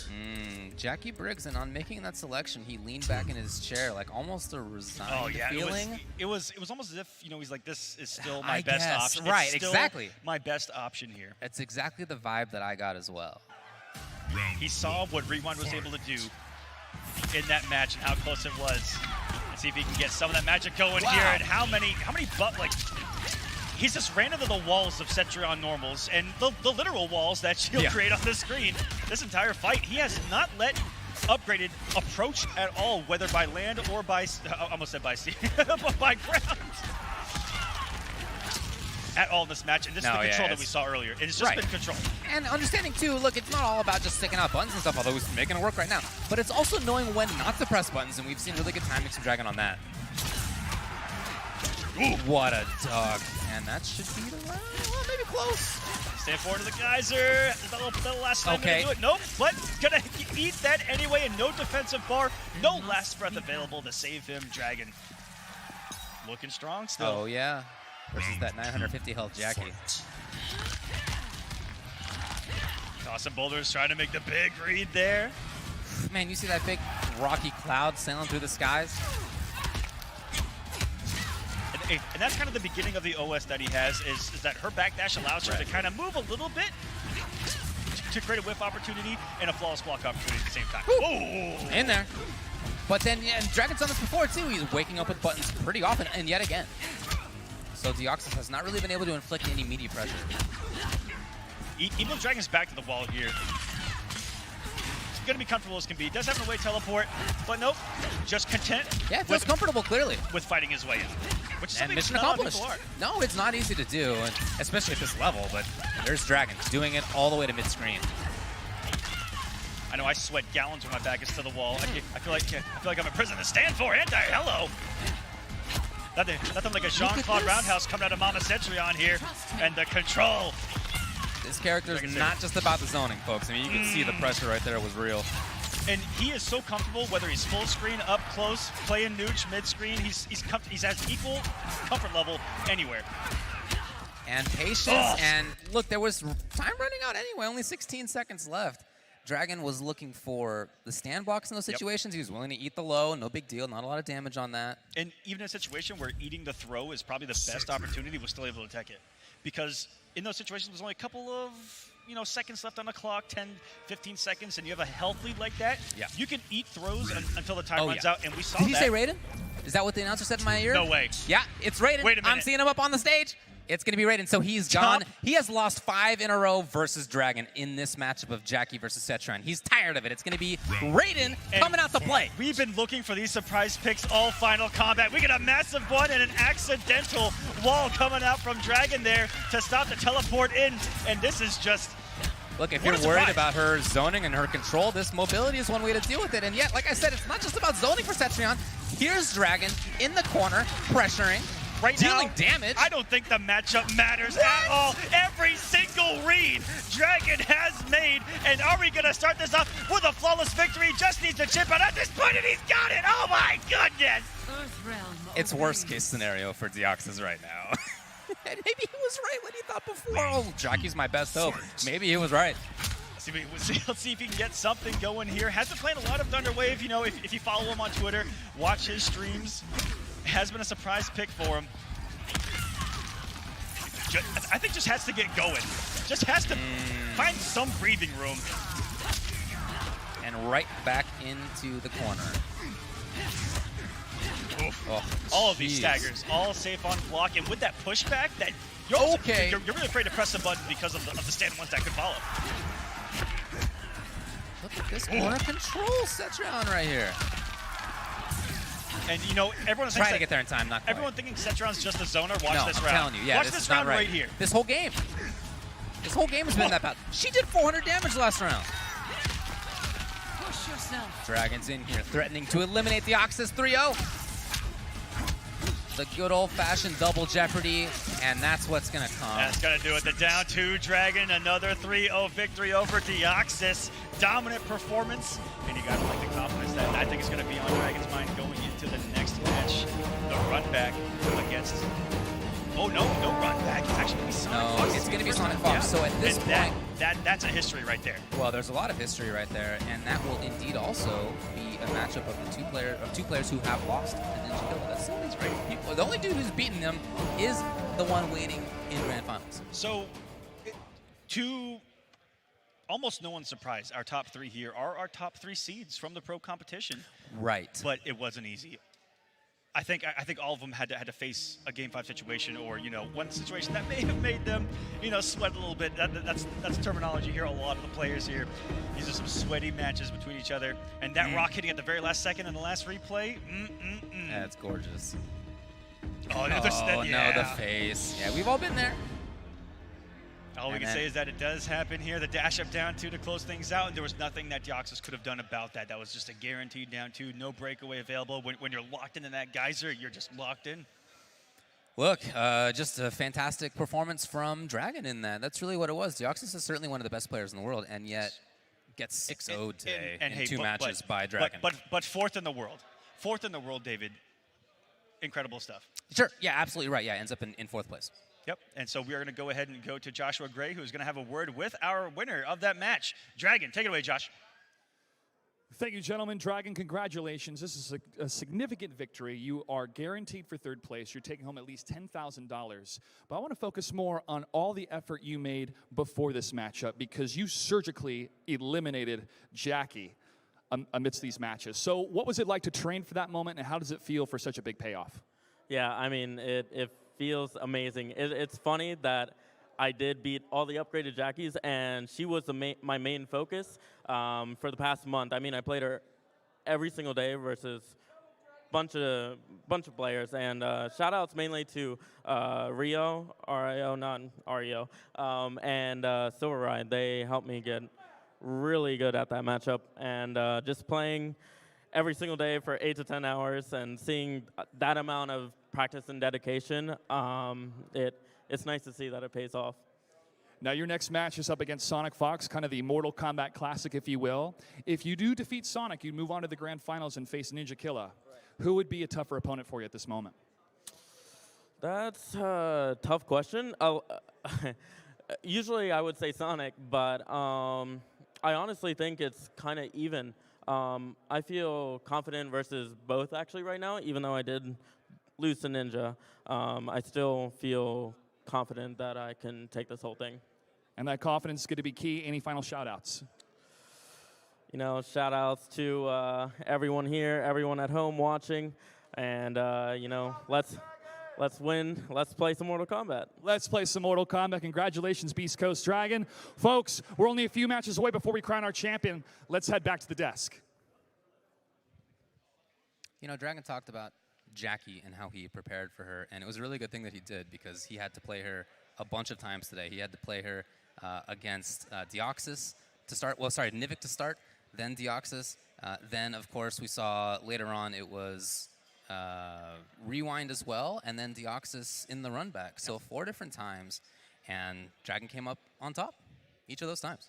Absolutely, and we are not going to have Jackie in our top 3. Nope. And one of the big storylines coming into Final Kombat was that character and the strength of it. But, I think that what we're seeing here is the strength of the players. Of course. With a mix of the characters in, and that, preparation pays off against a character like that. That too, everyone else may feel overwhelming, but with preparation, like you saw from Dragon, you could do that. I guess you could just do that. Good luck trying that at home. You could just do what he did. Yeah, you could. Why not? Yeah, why not? Well, look, it's not like, speaking of characters, it's not as if these 3 remaining players are using bums of characters. These are all good. Pretty good. Oh, they're okay. And let's go talk about the matchup. Okay, so this will be Dragon versus SonicFox. Yes, and this is the most played matchup on the pro competition as far as head-to-head, as who's here at Final Kombat.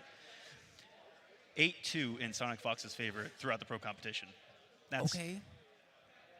And if I recall correctly, at least one of the times when Dragon won, it was actually in winner's side before Grand Finals, and then Fox made the comeback in Grand Finals. CEO this year, right? And was able to reset the bracket and take it.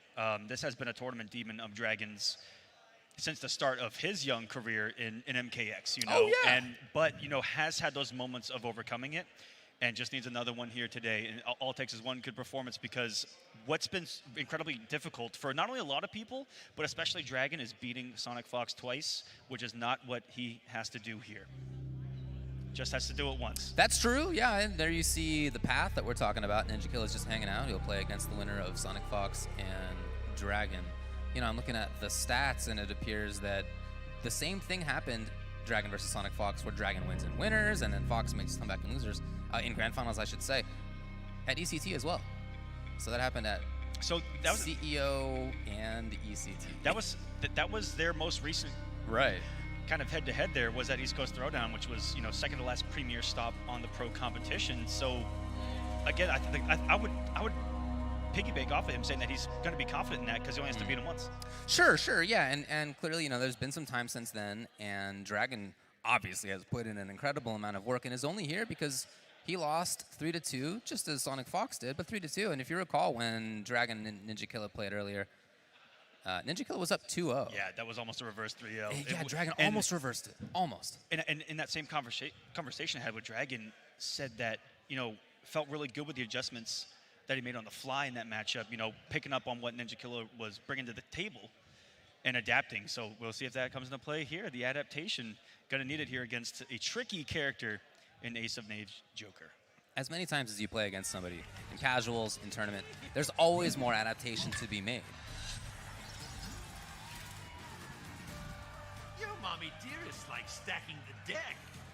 All existence adheres to Kronika's design. Not once I start shuffling the cards. Okay. Is this scripted? Because Sonic has a deck of cards on them. That's true. And has been doing magic tricks all weekend long. Yep, you're right. So for Joker, you know, I think many of us think he's a very strong character, but maybe dealing with zoners is the only thing I've seen people say is difficult for him. Yeah. And this is a match where that's largely what this is going to be about, so I'm really curious to see how Fox deals with that. Right, great movement speed, as you can see. Yeah. Does have options like this that will move full screen. Has a really good forward dash to get aggressive with, and just needs to hit, I think, is all Sonic's gonna need to find here against the force of nature that is Cetrion. This isn't force of nature, Cetrion. I know, a force of nature. A force of nature, Cetrion. Happens to be the name of another variation. Keeping it a little bit slow on some of these staggers here. Lots of safety. Woo! Beautiful. Keep up, but not quite there. Okay, finds it. Was what, the single hit confirm? Yeah. Yeah, it was pretty good. I mean, it was pretty good. Yeah. Intentional enough. This is death. So much damage. One of the best. I love Joker in this game, man. They did such a good job. One of the best mid-game taunts right there. About to pour gasoline on himself. Right. Confetti. Look at his suit. It was all nice and white and clean. Okay, so earlier I thought that those were flower patterns. Oh no! When I looked up at the screen, and it turns out it's not. No, it's not exactly flower patterns. This comes into the crushing blow on this. This is Mortal Kombat. There will be blood. Putting up a wall. Back to the wall just like that, though. You know what? There. My back's to the wall, but here's one for yourself. Mm-hmm. Oh, not that crushing blow, Sonic. Use it. Oh! Little lucky. The crowbar coming into play. Swinging that over their head and saved by the Jack in the Box and go for the chip out. That was going to be Almost huge there. if that had hit. Look at this. SonicFox trying to chase back in. Dragon knows, and still being tricky with the movement here. Oh, wow. Yeah. Sending it in from the sky. And that huge range down 4 on Joker. And there's only the amplified version that comes back down. You know, the regular version just goes up as an anti-air and as a combo extension in the corner. But you can throw that up into the. What's crazy about that is that you can amplify it, throw it up to the sky, and you don't know where it's coming down. It's a little tricky to you know, make a read and go forward, but they did the close one and get bopped, or make a read that they did the close one and stay mid, and then they did the mid one. A lot of cool stuff you can do off of that. Fresh from the dry cleaners, the suit's back. So tricky, and that just fits the Joker profile. Yeah, it's awesome. Oh, a little bit of a whiff. And then Dragon didn't believe. Gets the grab. Now, you know, interesting that Dragon is really not doing that much of the type of zoning. I think the movement that Joker can bring to bear is just solving that. And you know, maybe looking out for those amplified jack in the boxes. Sure, you know, goes for the jump back, goes for a Hell's Wrath, and the trade is going to be in Joker's favor to close the gap. Hello. Okay. Right back into things. And right there for Amidi as well. Really it's good the knockdown grab. off that. That's just a win-win-win. You know, maximize your damage, load the crushing blow, and you have a great situation on knockdown for yourself. The sound design on that forward throw in my ear is killing me. Each time I think that I've run into something in real life. Those boxing gloves? Yeah. Wait till you guys see Variation 3 in tournament where it happens an awful lot. Another crowbar. Is this loaded now, or is this number 2? It's 2 or 3, I don't know, we'll see. Oh man, if I was facing Fox right now, I wouldn't know. I lost count myself. It's a flawless block with no punish. That was There's the pickup. That's a huge cash out, 200 on the breakaway, still a lot of damage. Stay in the corner. Stay in the corner, says Fox. Harassing. Oh! Underneath, and there is no breakaway here. Has it loaded. Yeet! The damage, and just, it was going to be chip. I mean, that was it. So we didn't get to see it versus Ninja in the winners finals, but that was everything that we were trying to build up with that crushing blow. It, you know, you want to talk about a cash out? That's a cash out. Oh, right yeah, there. absolutely. To go from just a couple of hits into 400 plus just like Right, that. right. But you have to earn it. Landing 3 of those, as you saw, was not the easiest thing to do, especially with all these breakaways. Now, I think Dragon went to character select. Yeah. Not expecting a change in character, but spend a little bit more time here. Yeah. Try to get your Reload the focus stage, back in you know, gear. different interactables. Yeah, that's true.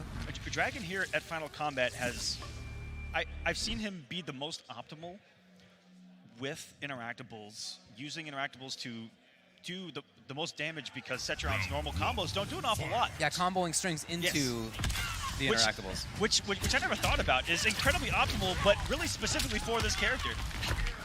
I wonder if there was some design in mind behind that. Oh! Wow. That was a little bit of revenge from last game. That's right, yeah. That 1-2 with Joker's having a big ol' hitbox. Jumps Here's right one. on over. Yeah, loads up number 1.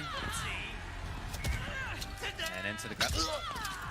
Oh, that's a good sound right there. Man. The sound design at NetherRealm Studios, I don't think can be topped. When it comes to fighting games, it is sensational. Using that as just a way to move forward into the corner here. Yeah, that's safe. It can be plus even. Yeah, safety. You can really see the strength that Joker has. This is not like last year where SonicFox is playing Joker because they think it's hilarious and beating everybody. This is actually super legit. Is this going to be match point? I think so. This, It was enough. It was definitely enough. Yeah, it's match point here. Makes it rain confetti. Dragon in big trouble. Not Match the kind of point now. result he wanted. For Sonic to set up the rematch with Ninja. Went to a game 5 in that winners finals. Will be back-to-back 3-0s here on the loser's side to set it up. In there in time, and that means it's a crushing blow. Dragon forced to get off the bar. Is safety? Yes. And the pickup! You want to talk about stealing a turn? Right? Okay. That was even stealing a turn. That was stealing a hit. Corner we go. So Dragon really hasn't been able to zone. Maybe the pressure will work better? Yeah. Ooh. Okay, goes directly into it. There. And this is not a fatal blow that you will find yourself being able to use very often at all with Cetrion, and that's why Dragon's just going to burn it here, get a health lead, and try to fight, scrap his way back to this match. Okay, jump in with the jump kick. We haven't seen that much offensive stuff out of Dragon until really that last round. Final round. And sealing it with the jump in. That may have been the first jump in I've seen him do, like first jump kick. I think so.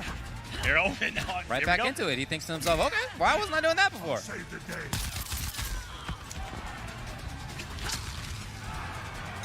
What's so scary is you know, one dash, 2 dash, and then he's in that like forward 2 range to play with. Yeah, Forward Joker dash moves goes really so far. fast. Yeah, the frames on that wall. Nice movement by Sonic to get out of the normal range, even after the recovery of the teleport. Okay, important block and the crushing blow. Dragon is making his way back here. Oh yeah, life advantage. can zone if he prefers. Yep. At least Built for a the little space. bit. Yeah, the Look space is here. at that. 2 dashes in range. Okay, Dragon makes a comeback. Put out the active frames, was ready for the aggression out of Sonic. We got ourselves a match here. When Sonic was up 1 round there, it was looking a little bit desperate, but you know, a little more aggressive. Just the reads working out, I think, in that final round. Stop the approaches of Sonic. Even trying to make a big read there.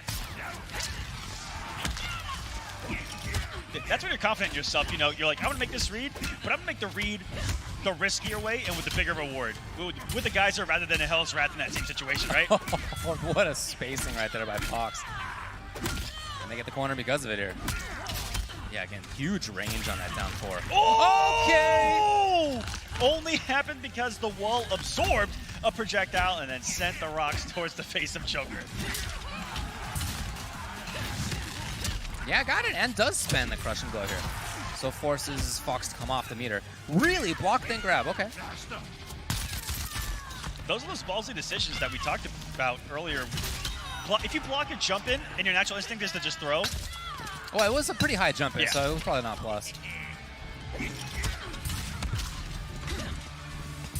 Ooh, speaking of plus. Just chipping away the boxes there. Another one, one more, one last breath available for Dragon. They teleported in place. Yeah. What a mind game. And wait a minute. Oh, no. Oh, that might have been it. There are these chances here. Hold on. Dragon, maybe one more hit. Can he stay through this? Oh, he's battling. Battling, Chip. Absolutely shocked. Oh, no. Shot with the boulder in her hand. I'm shocked Dragon didn't come off all of the resources there into Fatal Blow.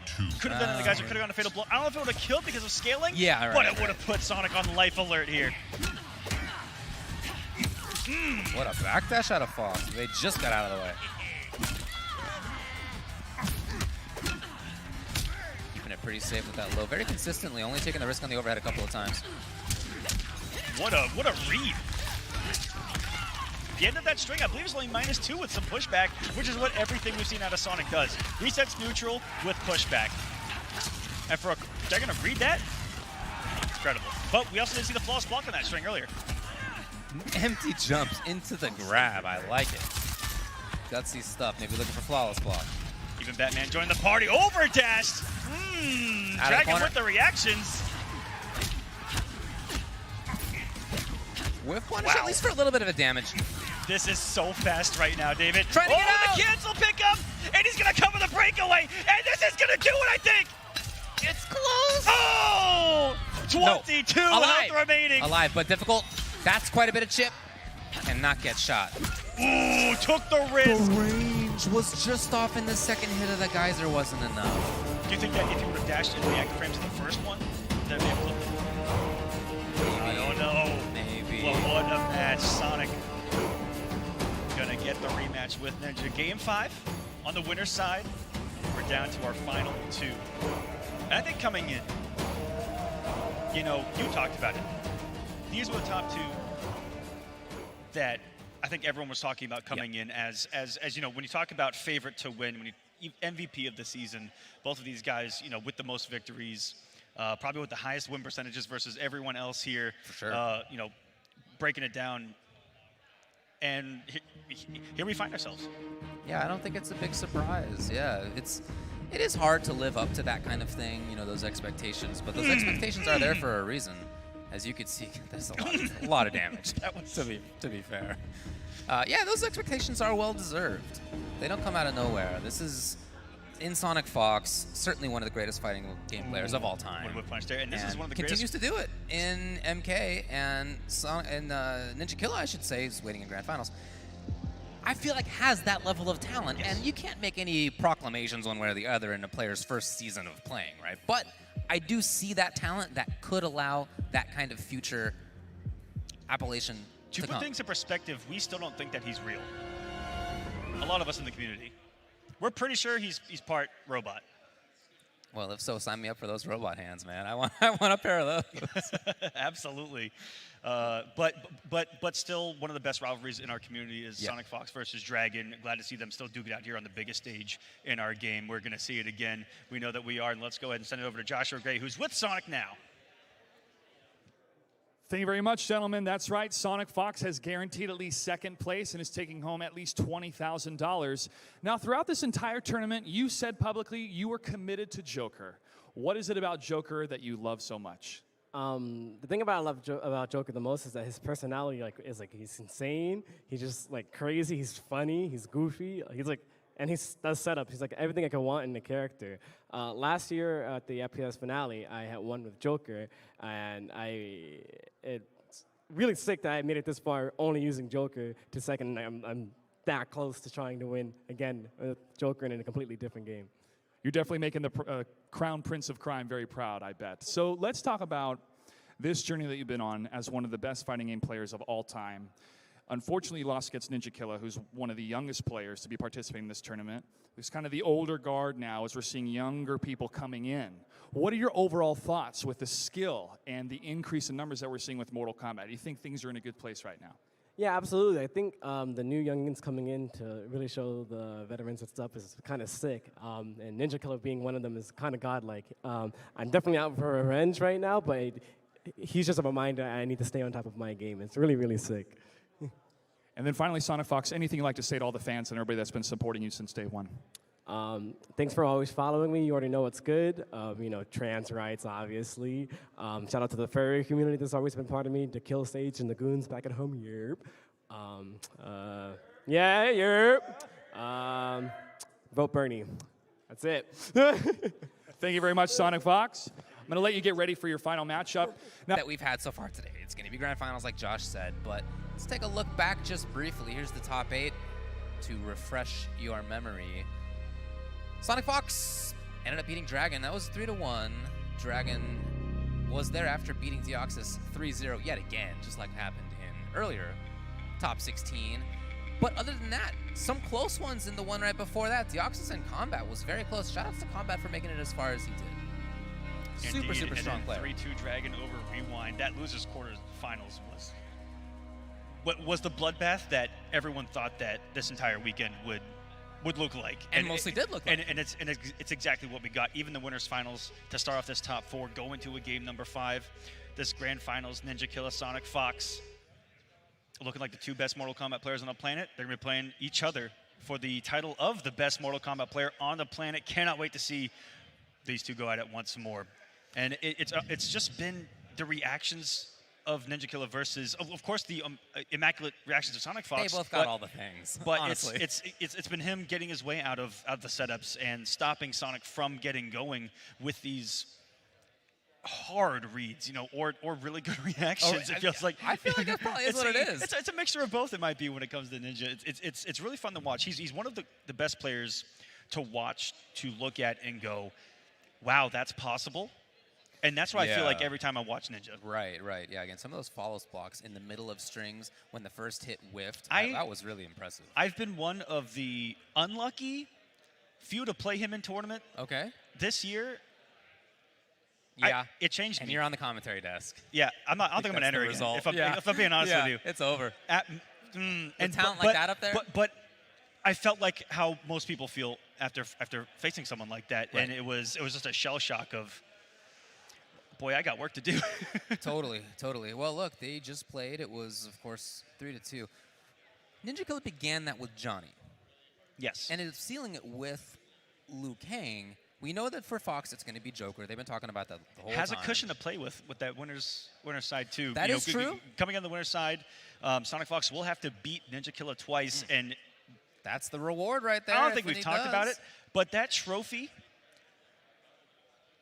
I think the coolest trophy that I've ever seen. It really might be. Yeah, it is actually absolutely unique. For everyone at home, I don't know if it's been mentioned by the commentators, but I got to pick it up, and it's about a good 50 to 70 pounds. That's a real Shao Kahn hammer. It's so cool. Yeah, that would be a great thing to take home, and one of them will. Yeah, you're right, though. NinjaKilla does come into this. I don't know if either of these 2 could actually pick it up, though. Oh, I'm not sure how many people in this room could, man, but we will find out later on. Looks like these 2 are getting set to play their match. You know, with that in mind, with the idea of having a set to spare in mind, if you come into this on winner's side, you only need to win 1 3 out of 5 set, right? Whereas SonicFox, they're going to have to win 2 3 out of 5 sets.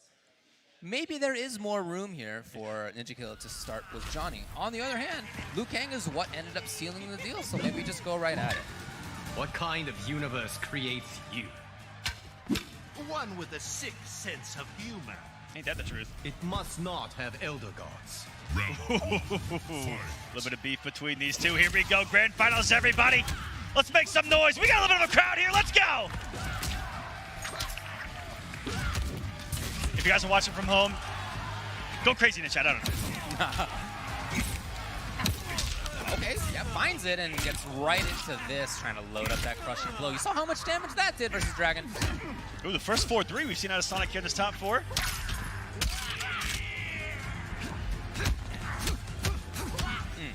All saved. Earlier, Ninja stole the turn right there, and Sonic over that quick reversal of that forward one. Doesn't want to give it up this time around. Pushing NinjaKilla closer to the corner. Yeah, I like the timing on that sweep. I think the fact that it was a little later was not what Fox expected. Very safe on block with huge pushback. Yeah. That's an awkward sweep. Right.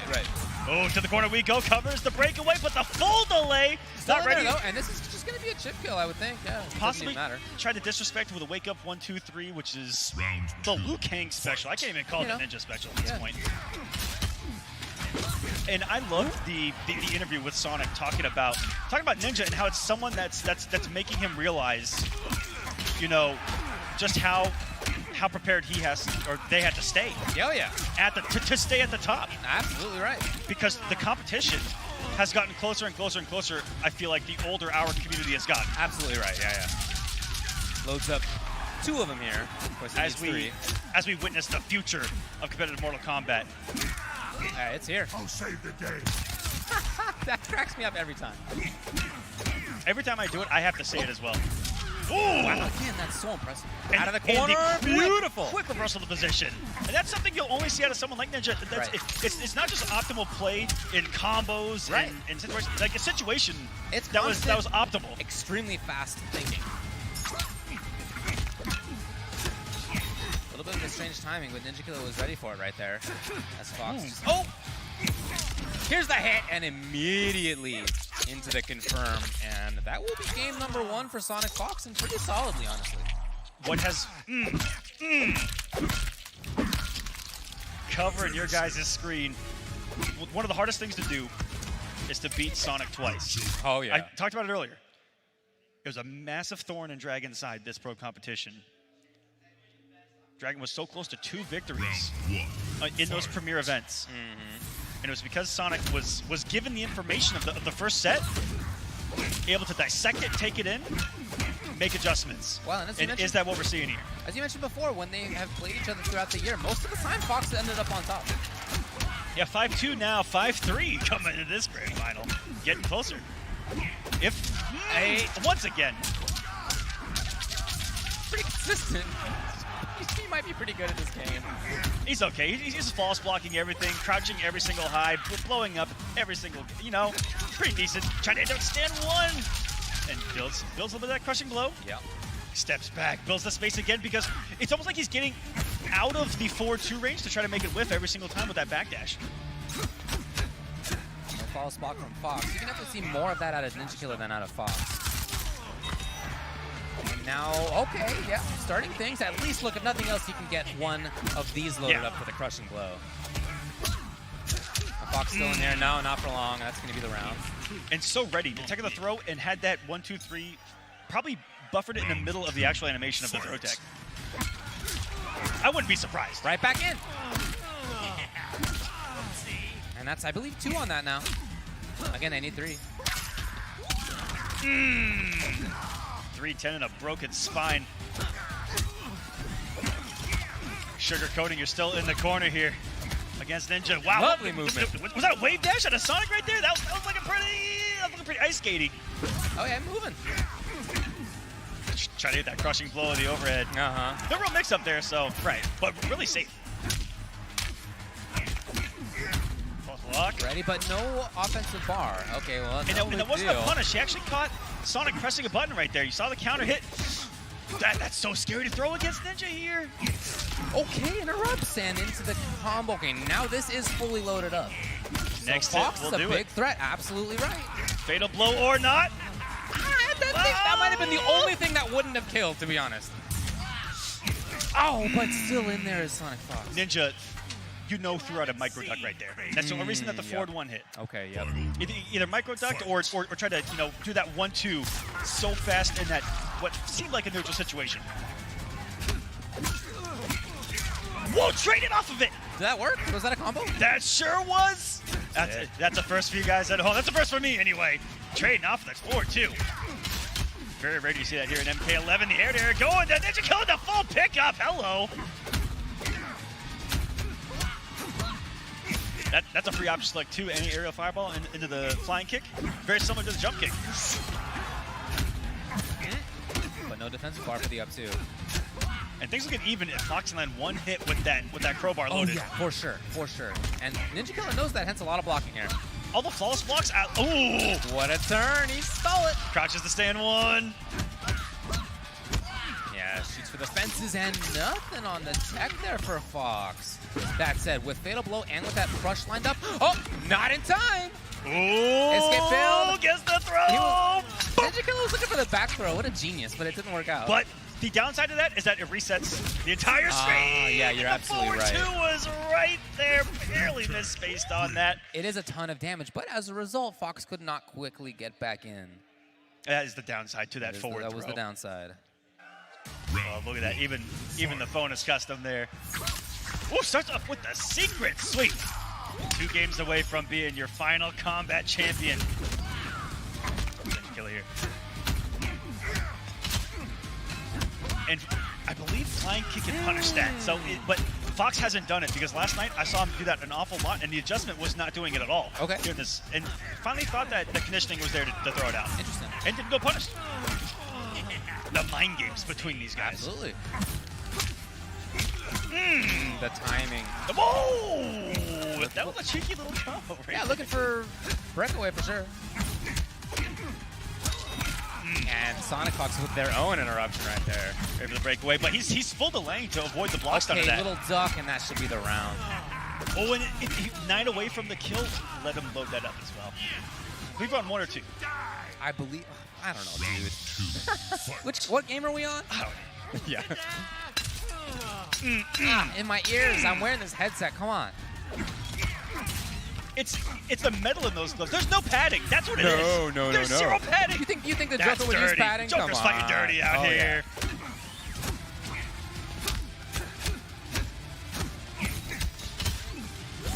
There it is. There it is, just as you were talking about.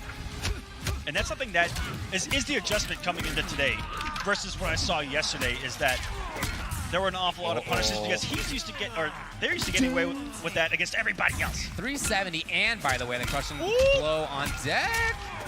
Oh yeah, that's it. Yeah. The follow through continued. I love it. Wait a minute. All right. Also, another, if you have it unlocked at home, or if you don't, look for it, the brutality on that. I haven't seen it. Unreal. Yeah, okay. All right. Was there a switch? Nope, right back to Lou. 2-1 now for Sonic. Not quite there. For everybody new to this style of format, if SonicFox wins another game, it will reset and it will go back to 0-0. Hey, you got to think about SonicFox being in loser's side bracket right now. If they beat NinjaKilla, then NinjaKilla effectively is also sent to loser's side. He essentially have to send Ninja to losers and then play again. That's how it works. Whereas on the flip side, Ninja just has to win this set. Just win 1 set of the 2. I wonder why Fox is doing that. And we didn't see it at all on the winner's side, not one. Ooh, put up the close one. That's the mix-up. Ninja heads in on that forward movement. That's a punish. Oh, that was definitely an up. Yeah, put in the flawless block up too. Yep.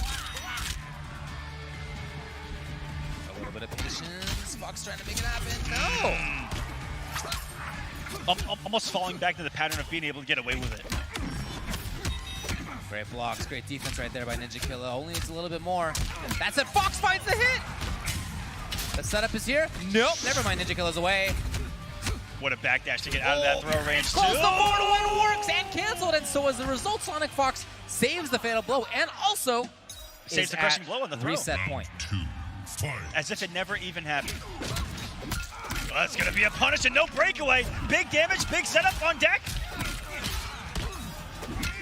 Oh, just capped with 359. Still a lot. Nice. Look at this. Out of the corner. NinjaKilla clearly looking to tech to stay in the corner, and that's what everybody would expect. And it hits. It just raw. Is that it? Oh, it wasn't. It wasn't. Fox, I think, thought it was. I think Fox just wanted to save the bar at that point. I think he wanted to amplify that for the chip. Okay, possible plus frames. The longer it travels and Joker can follow it in, can create those opportunities. This is looking like we might have a reset. It's holding the puppet! So cute. You'll pay for this, Joker. Pipe down, pipsqueak. Held the whole thing out! He was punished anyway! I wasn't going to say a word over that guy. And it is a reset. match. What an absolute incredible game right there. And the fatality reset us. We're trying to go, ooh, it's the cake.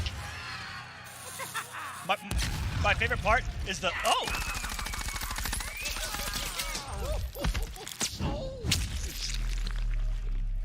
Fatality. It's a really heavy sign. The Joker wins. Welcome to Final Kombat, everyone. Bracket is reset one set to determine the greatest Mortal Kombat player on this planet. Fox making the adjustments. Yeah, definitely they did. Talked about how hard it was to beat them twice. Yeah, on this Pro Tour. Almost nobody does it. And now it's reset. This will be them being at 0-0. And what I feel winner of the next 3 out of 5 set will take Final Kombat. What I feel it is just given the information from the first set, thinking about it, and taking it in that second. Round 1, fight. Okay, so sticking with Liu. Yeah. Makes sense. Ooh, that was a big changeup already here on the reset. Cool pickup there. Gonna hold the box, gets the flying kick punish. I think Sonic's trying to do that to bait out wake up buttons. Because if you overhold it, you're just sitting there ready to get hit. Yeah. Advantage there. NinjaKilla continues it. Building some damage for himself.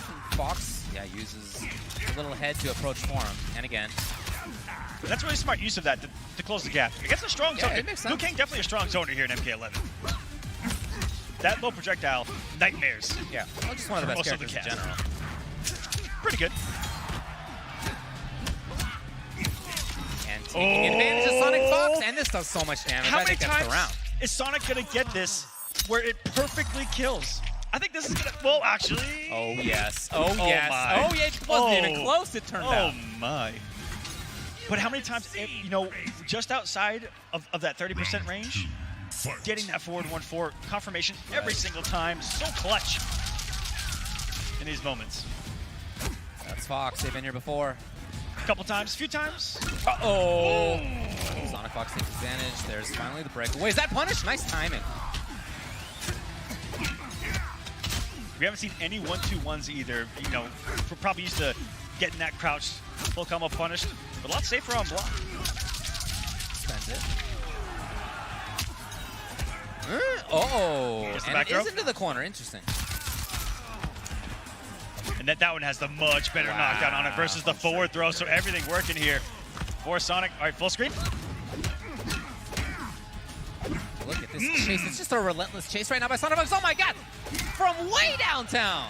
Did you see what Sonic just did? He conditioned him to try to outspace the 4-2-1 and opened up that throw because I think that Ninja was looking for the whip. And here we go. Now for the first time, SonicFox is winning this tournament up 1-0.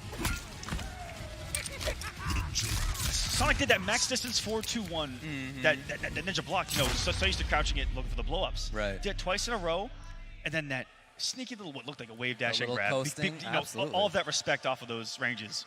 Yeah, that you have to respect against Joker, it feels like. Sure, yeah. Very strong character at that range. I feel like if you're able to enforce it at this level, it's pretty good. Now, I do think we went back to character select. Yeah, it sounds like we did. Clearly, it has to be Joker. What is it from NinjaKilla here as we're taking a look at the player's view? That's Joker right there. Oh, there it is. And some deep thought, and that is, I believe, Sonic's favorite outfit. Okay, the well, feathers? It was preordained, maybe. Meant to be. What is NK gonna do? We've seen Johnny, we've seen Lou, and Lou did work for a while. Yes. But so did Johnny a little bit. Oh, well, at the beginning of that. For a little bit. Now we've seen him play a couple of different variations of Yeah, Liu Dragon's Kang as Breath well. came into play Yeah. early on. I can't read that from here, but is that? No, I can't Is that see it either. I'm pretty sure it's Wuxi Legend. Yeah, okay, yeah, I believe you. I believe you. I'm 5% sure, David. It's better percent sure than I am. Deep thought there. You want to talk about a character? Oh, he changed. Whatever it was, he changed. You want to talk about a character specialist? NinjaKilla among them. All three variations at the highest possible level. I don't know what the pick is here. Everybody at home, we're all in anticipation. Round 1, fight. And we're going right back in. Okay. No command grabs, no nunchucks here.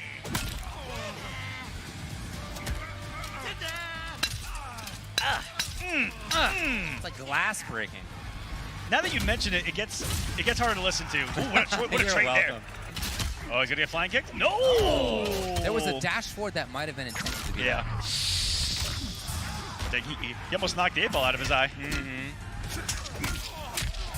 1-2-1, easy breakaway, ready for it. Plus 8,297 there. They're finding so many moments to steal turns now. And again, Fox. Also, the grab. As the set's gone on, last set, previous set, there have been more and more grabs that have been successful out of Fox. Here for that punish. He comes out of that crouch so quick as the projectile leaves the hitbox area behind him. Uh-oh. NinjaKilla may try to zone. Well, not for long. Cancel. Into.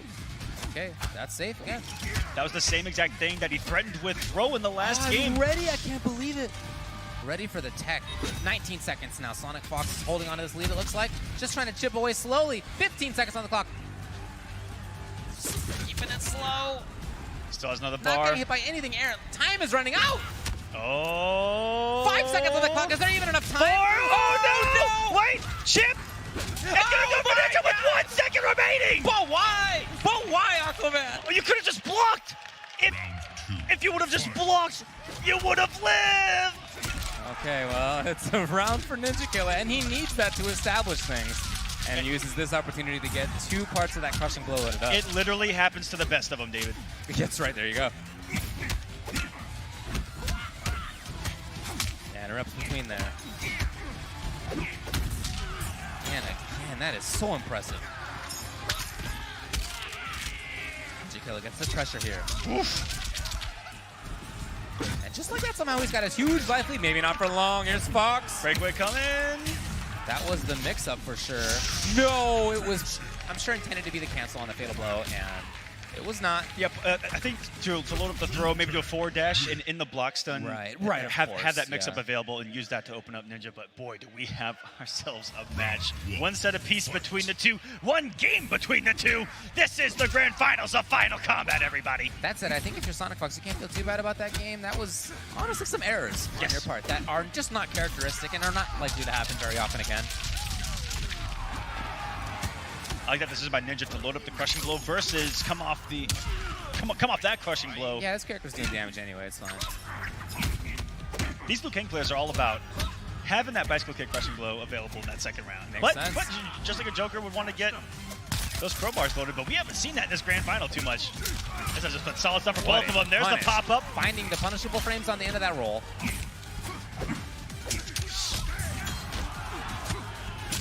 Ooh, finally falls to the stand too.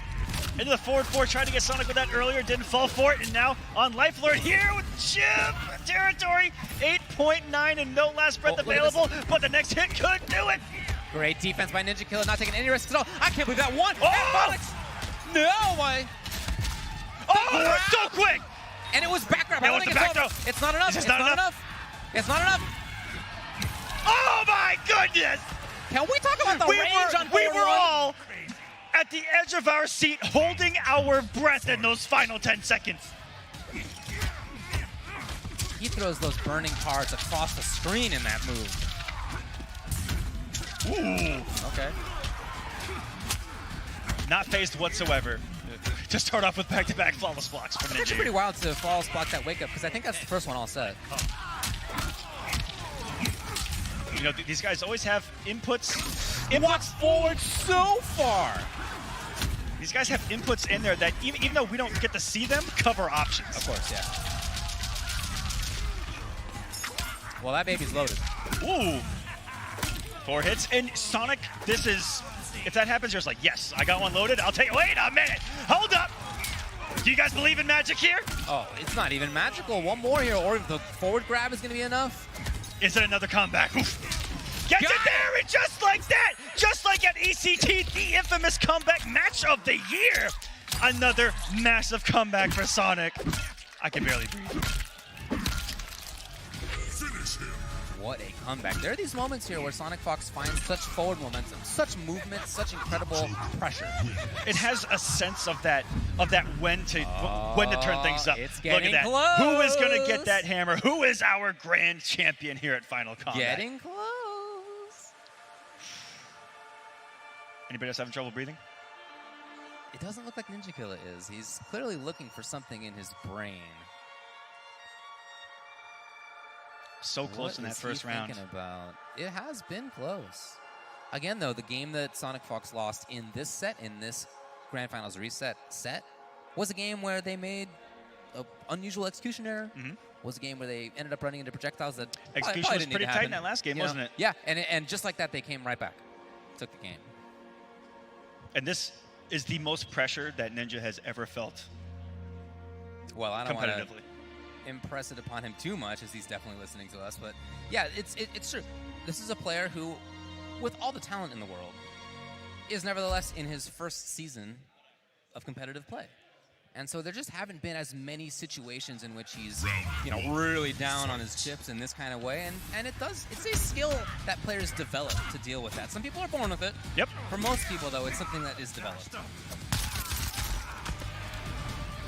So SonicFox needs to only win one more game and they'll become the champion. Interesting trade there with the Jack in the Box. Tries to throw the bodies and a massive whiff punish here. Are you kidding me? He How? The intended flawless block up to just, hey, all right. How? It's like aspirational things that I'm seeing here. Like, I'd love to be able to, but... 9-10 years of practice. Has a crushing blow loaded already, and you know what? With the pressure that could be on, might come off it early here to take the round. Oh, loading. With the health lead. Whip punish, it's huge! And I love the combo choice here. That could have been the crushing blow, but instead, what SonicFox chose to do is get another loading on their crushing blow, and look, this is match only needs point. one It's more. This is tournament point. This is Final Combat point. Ninja having one loaded in. Oh, if he'd have committed fully to the string right there, if we would have saw the 3, I think we would have seen that bicycle kick and the early health lead. But Fox had to reset the neutral with that 4th row. Ooh, ballsy down 1. Between that 1, 2, 3, gets it there.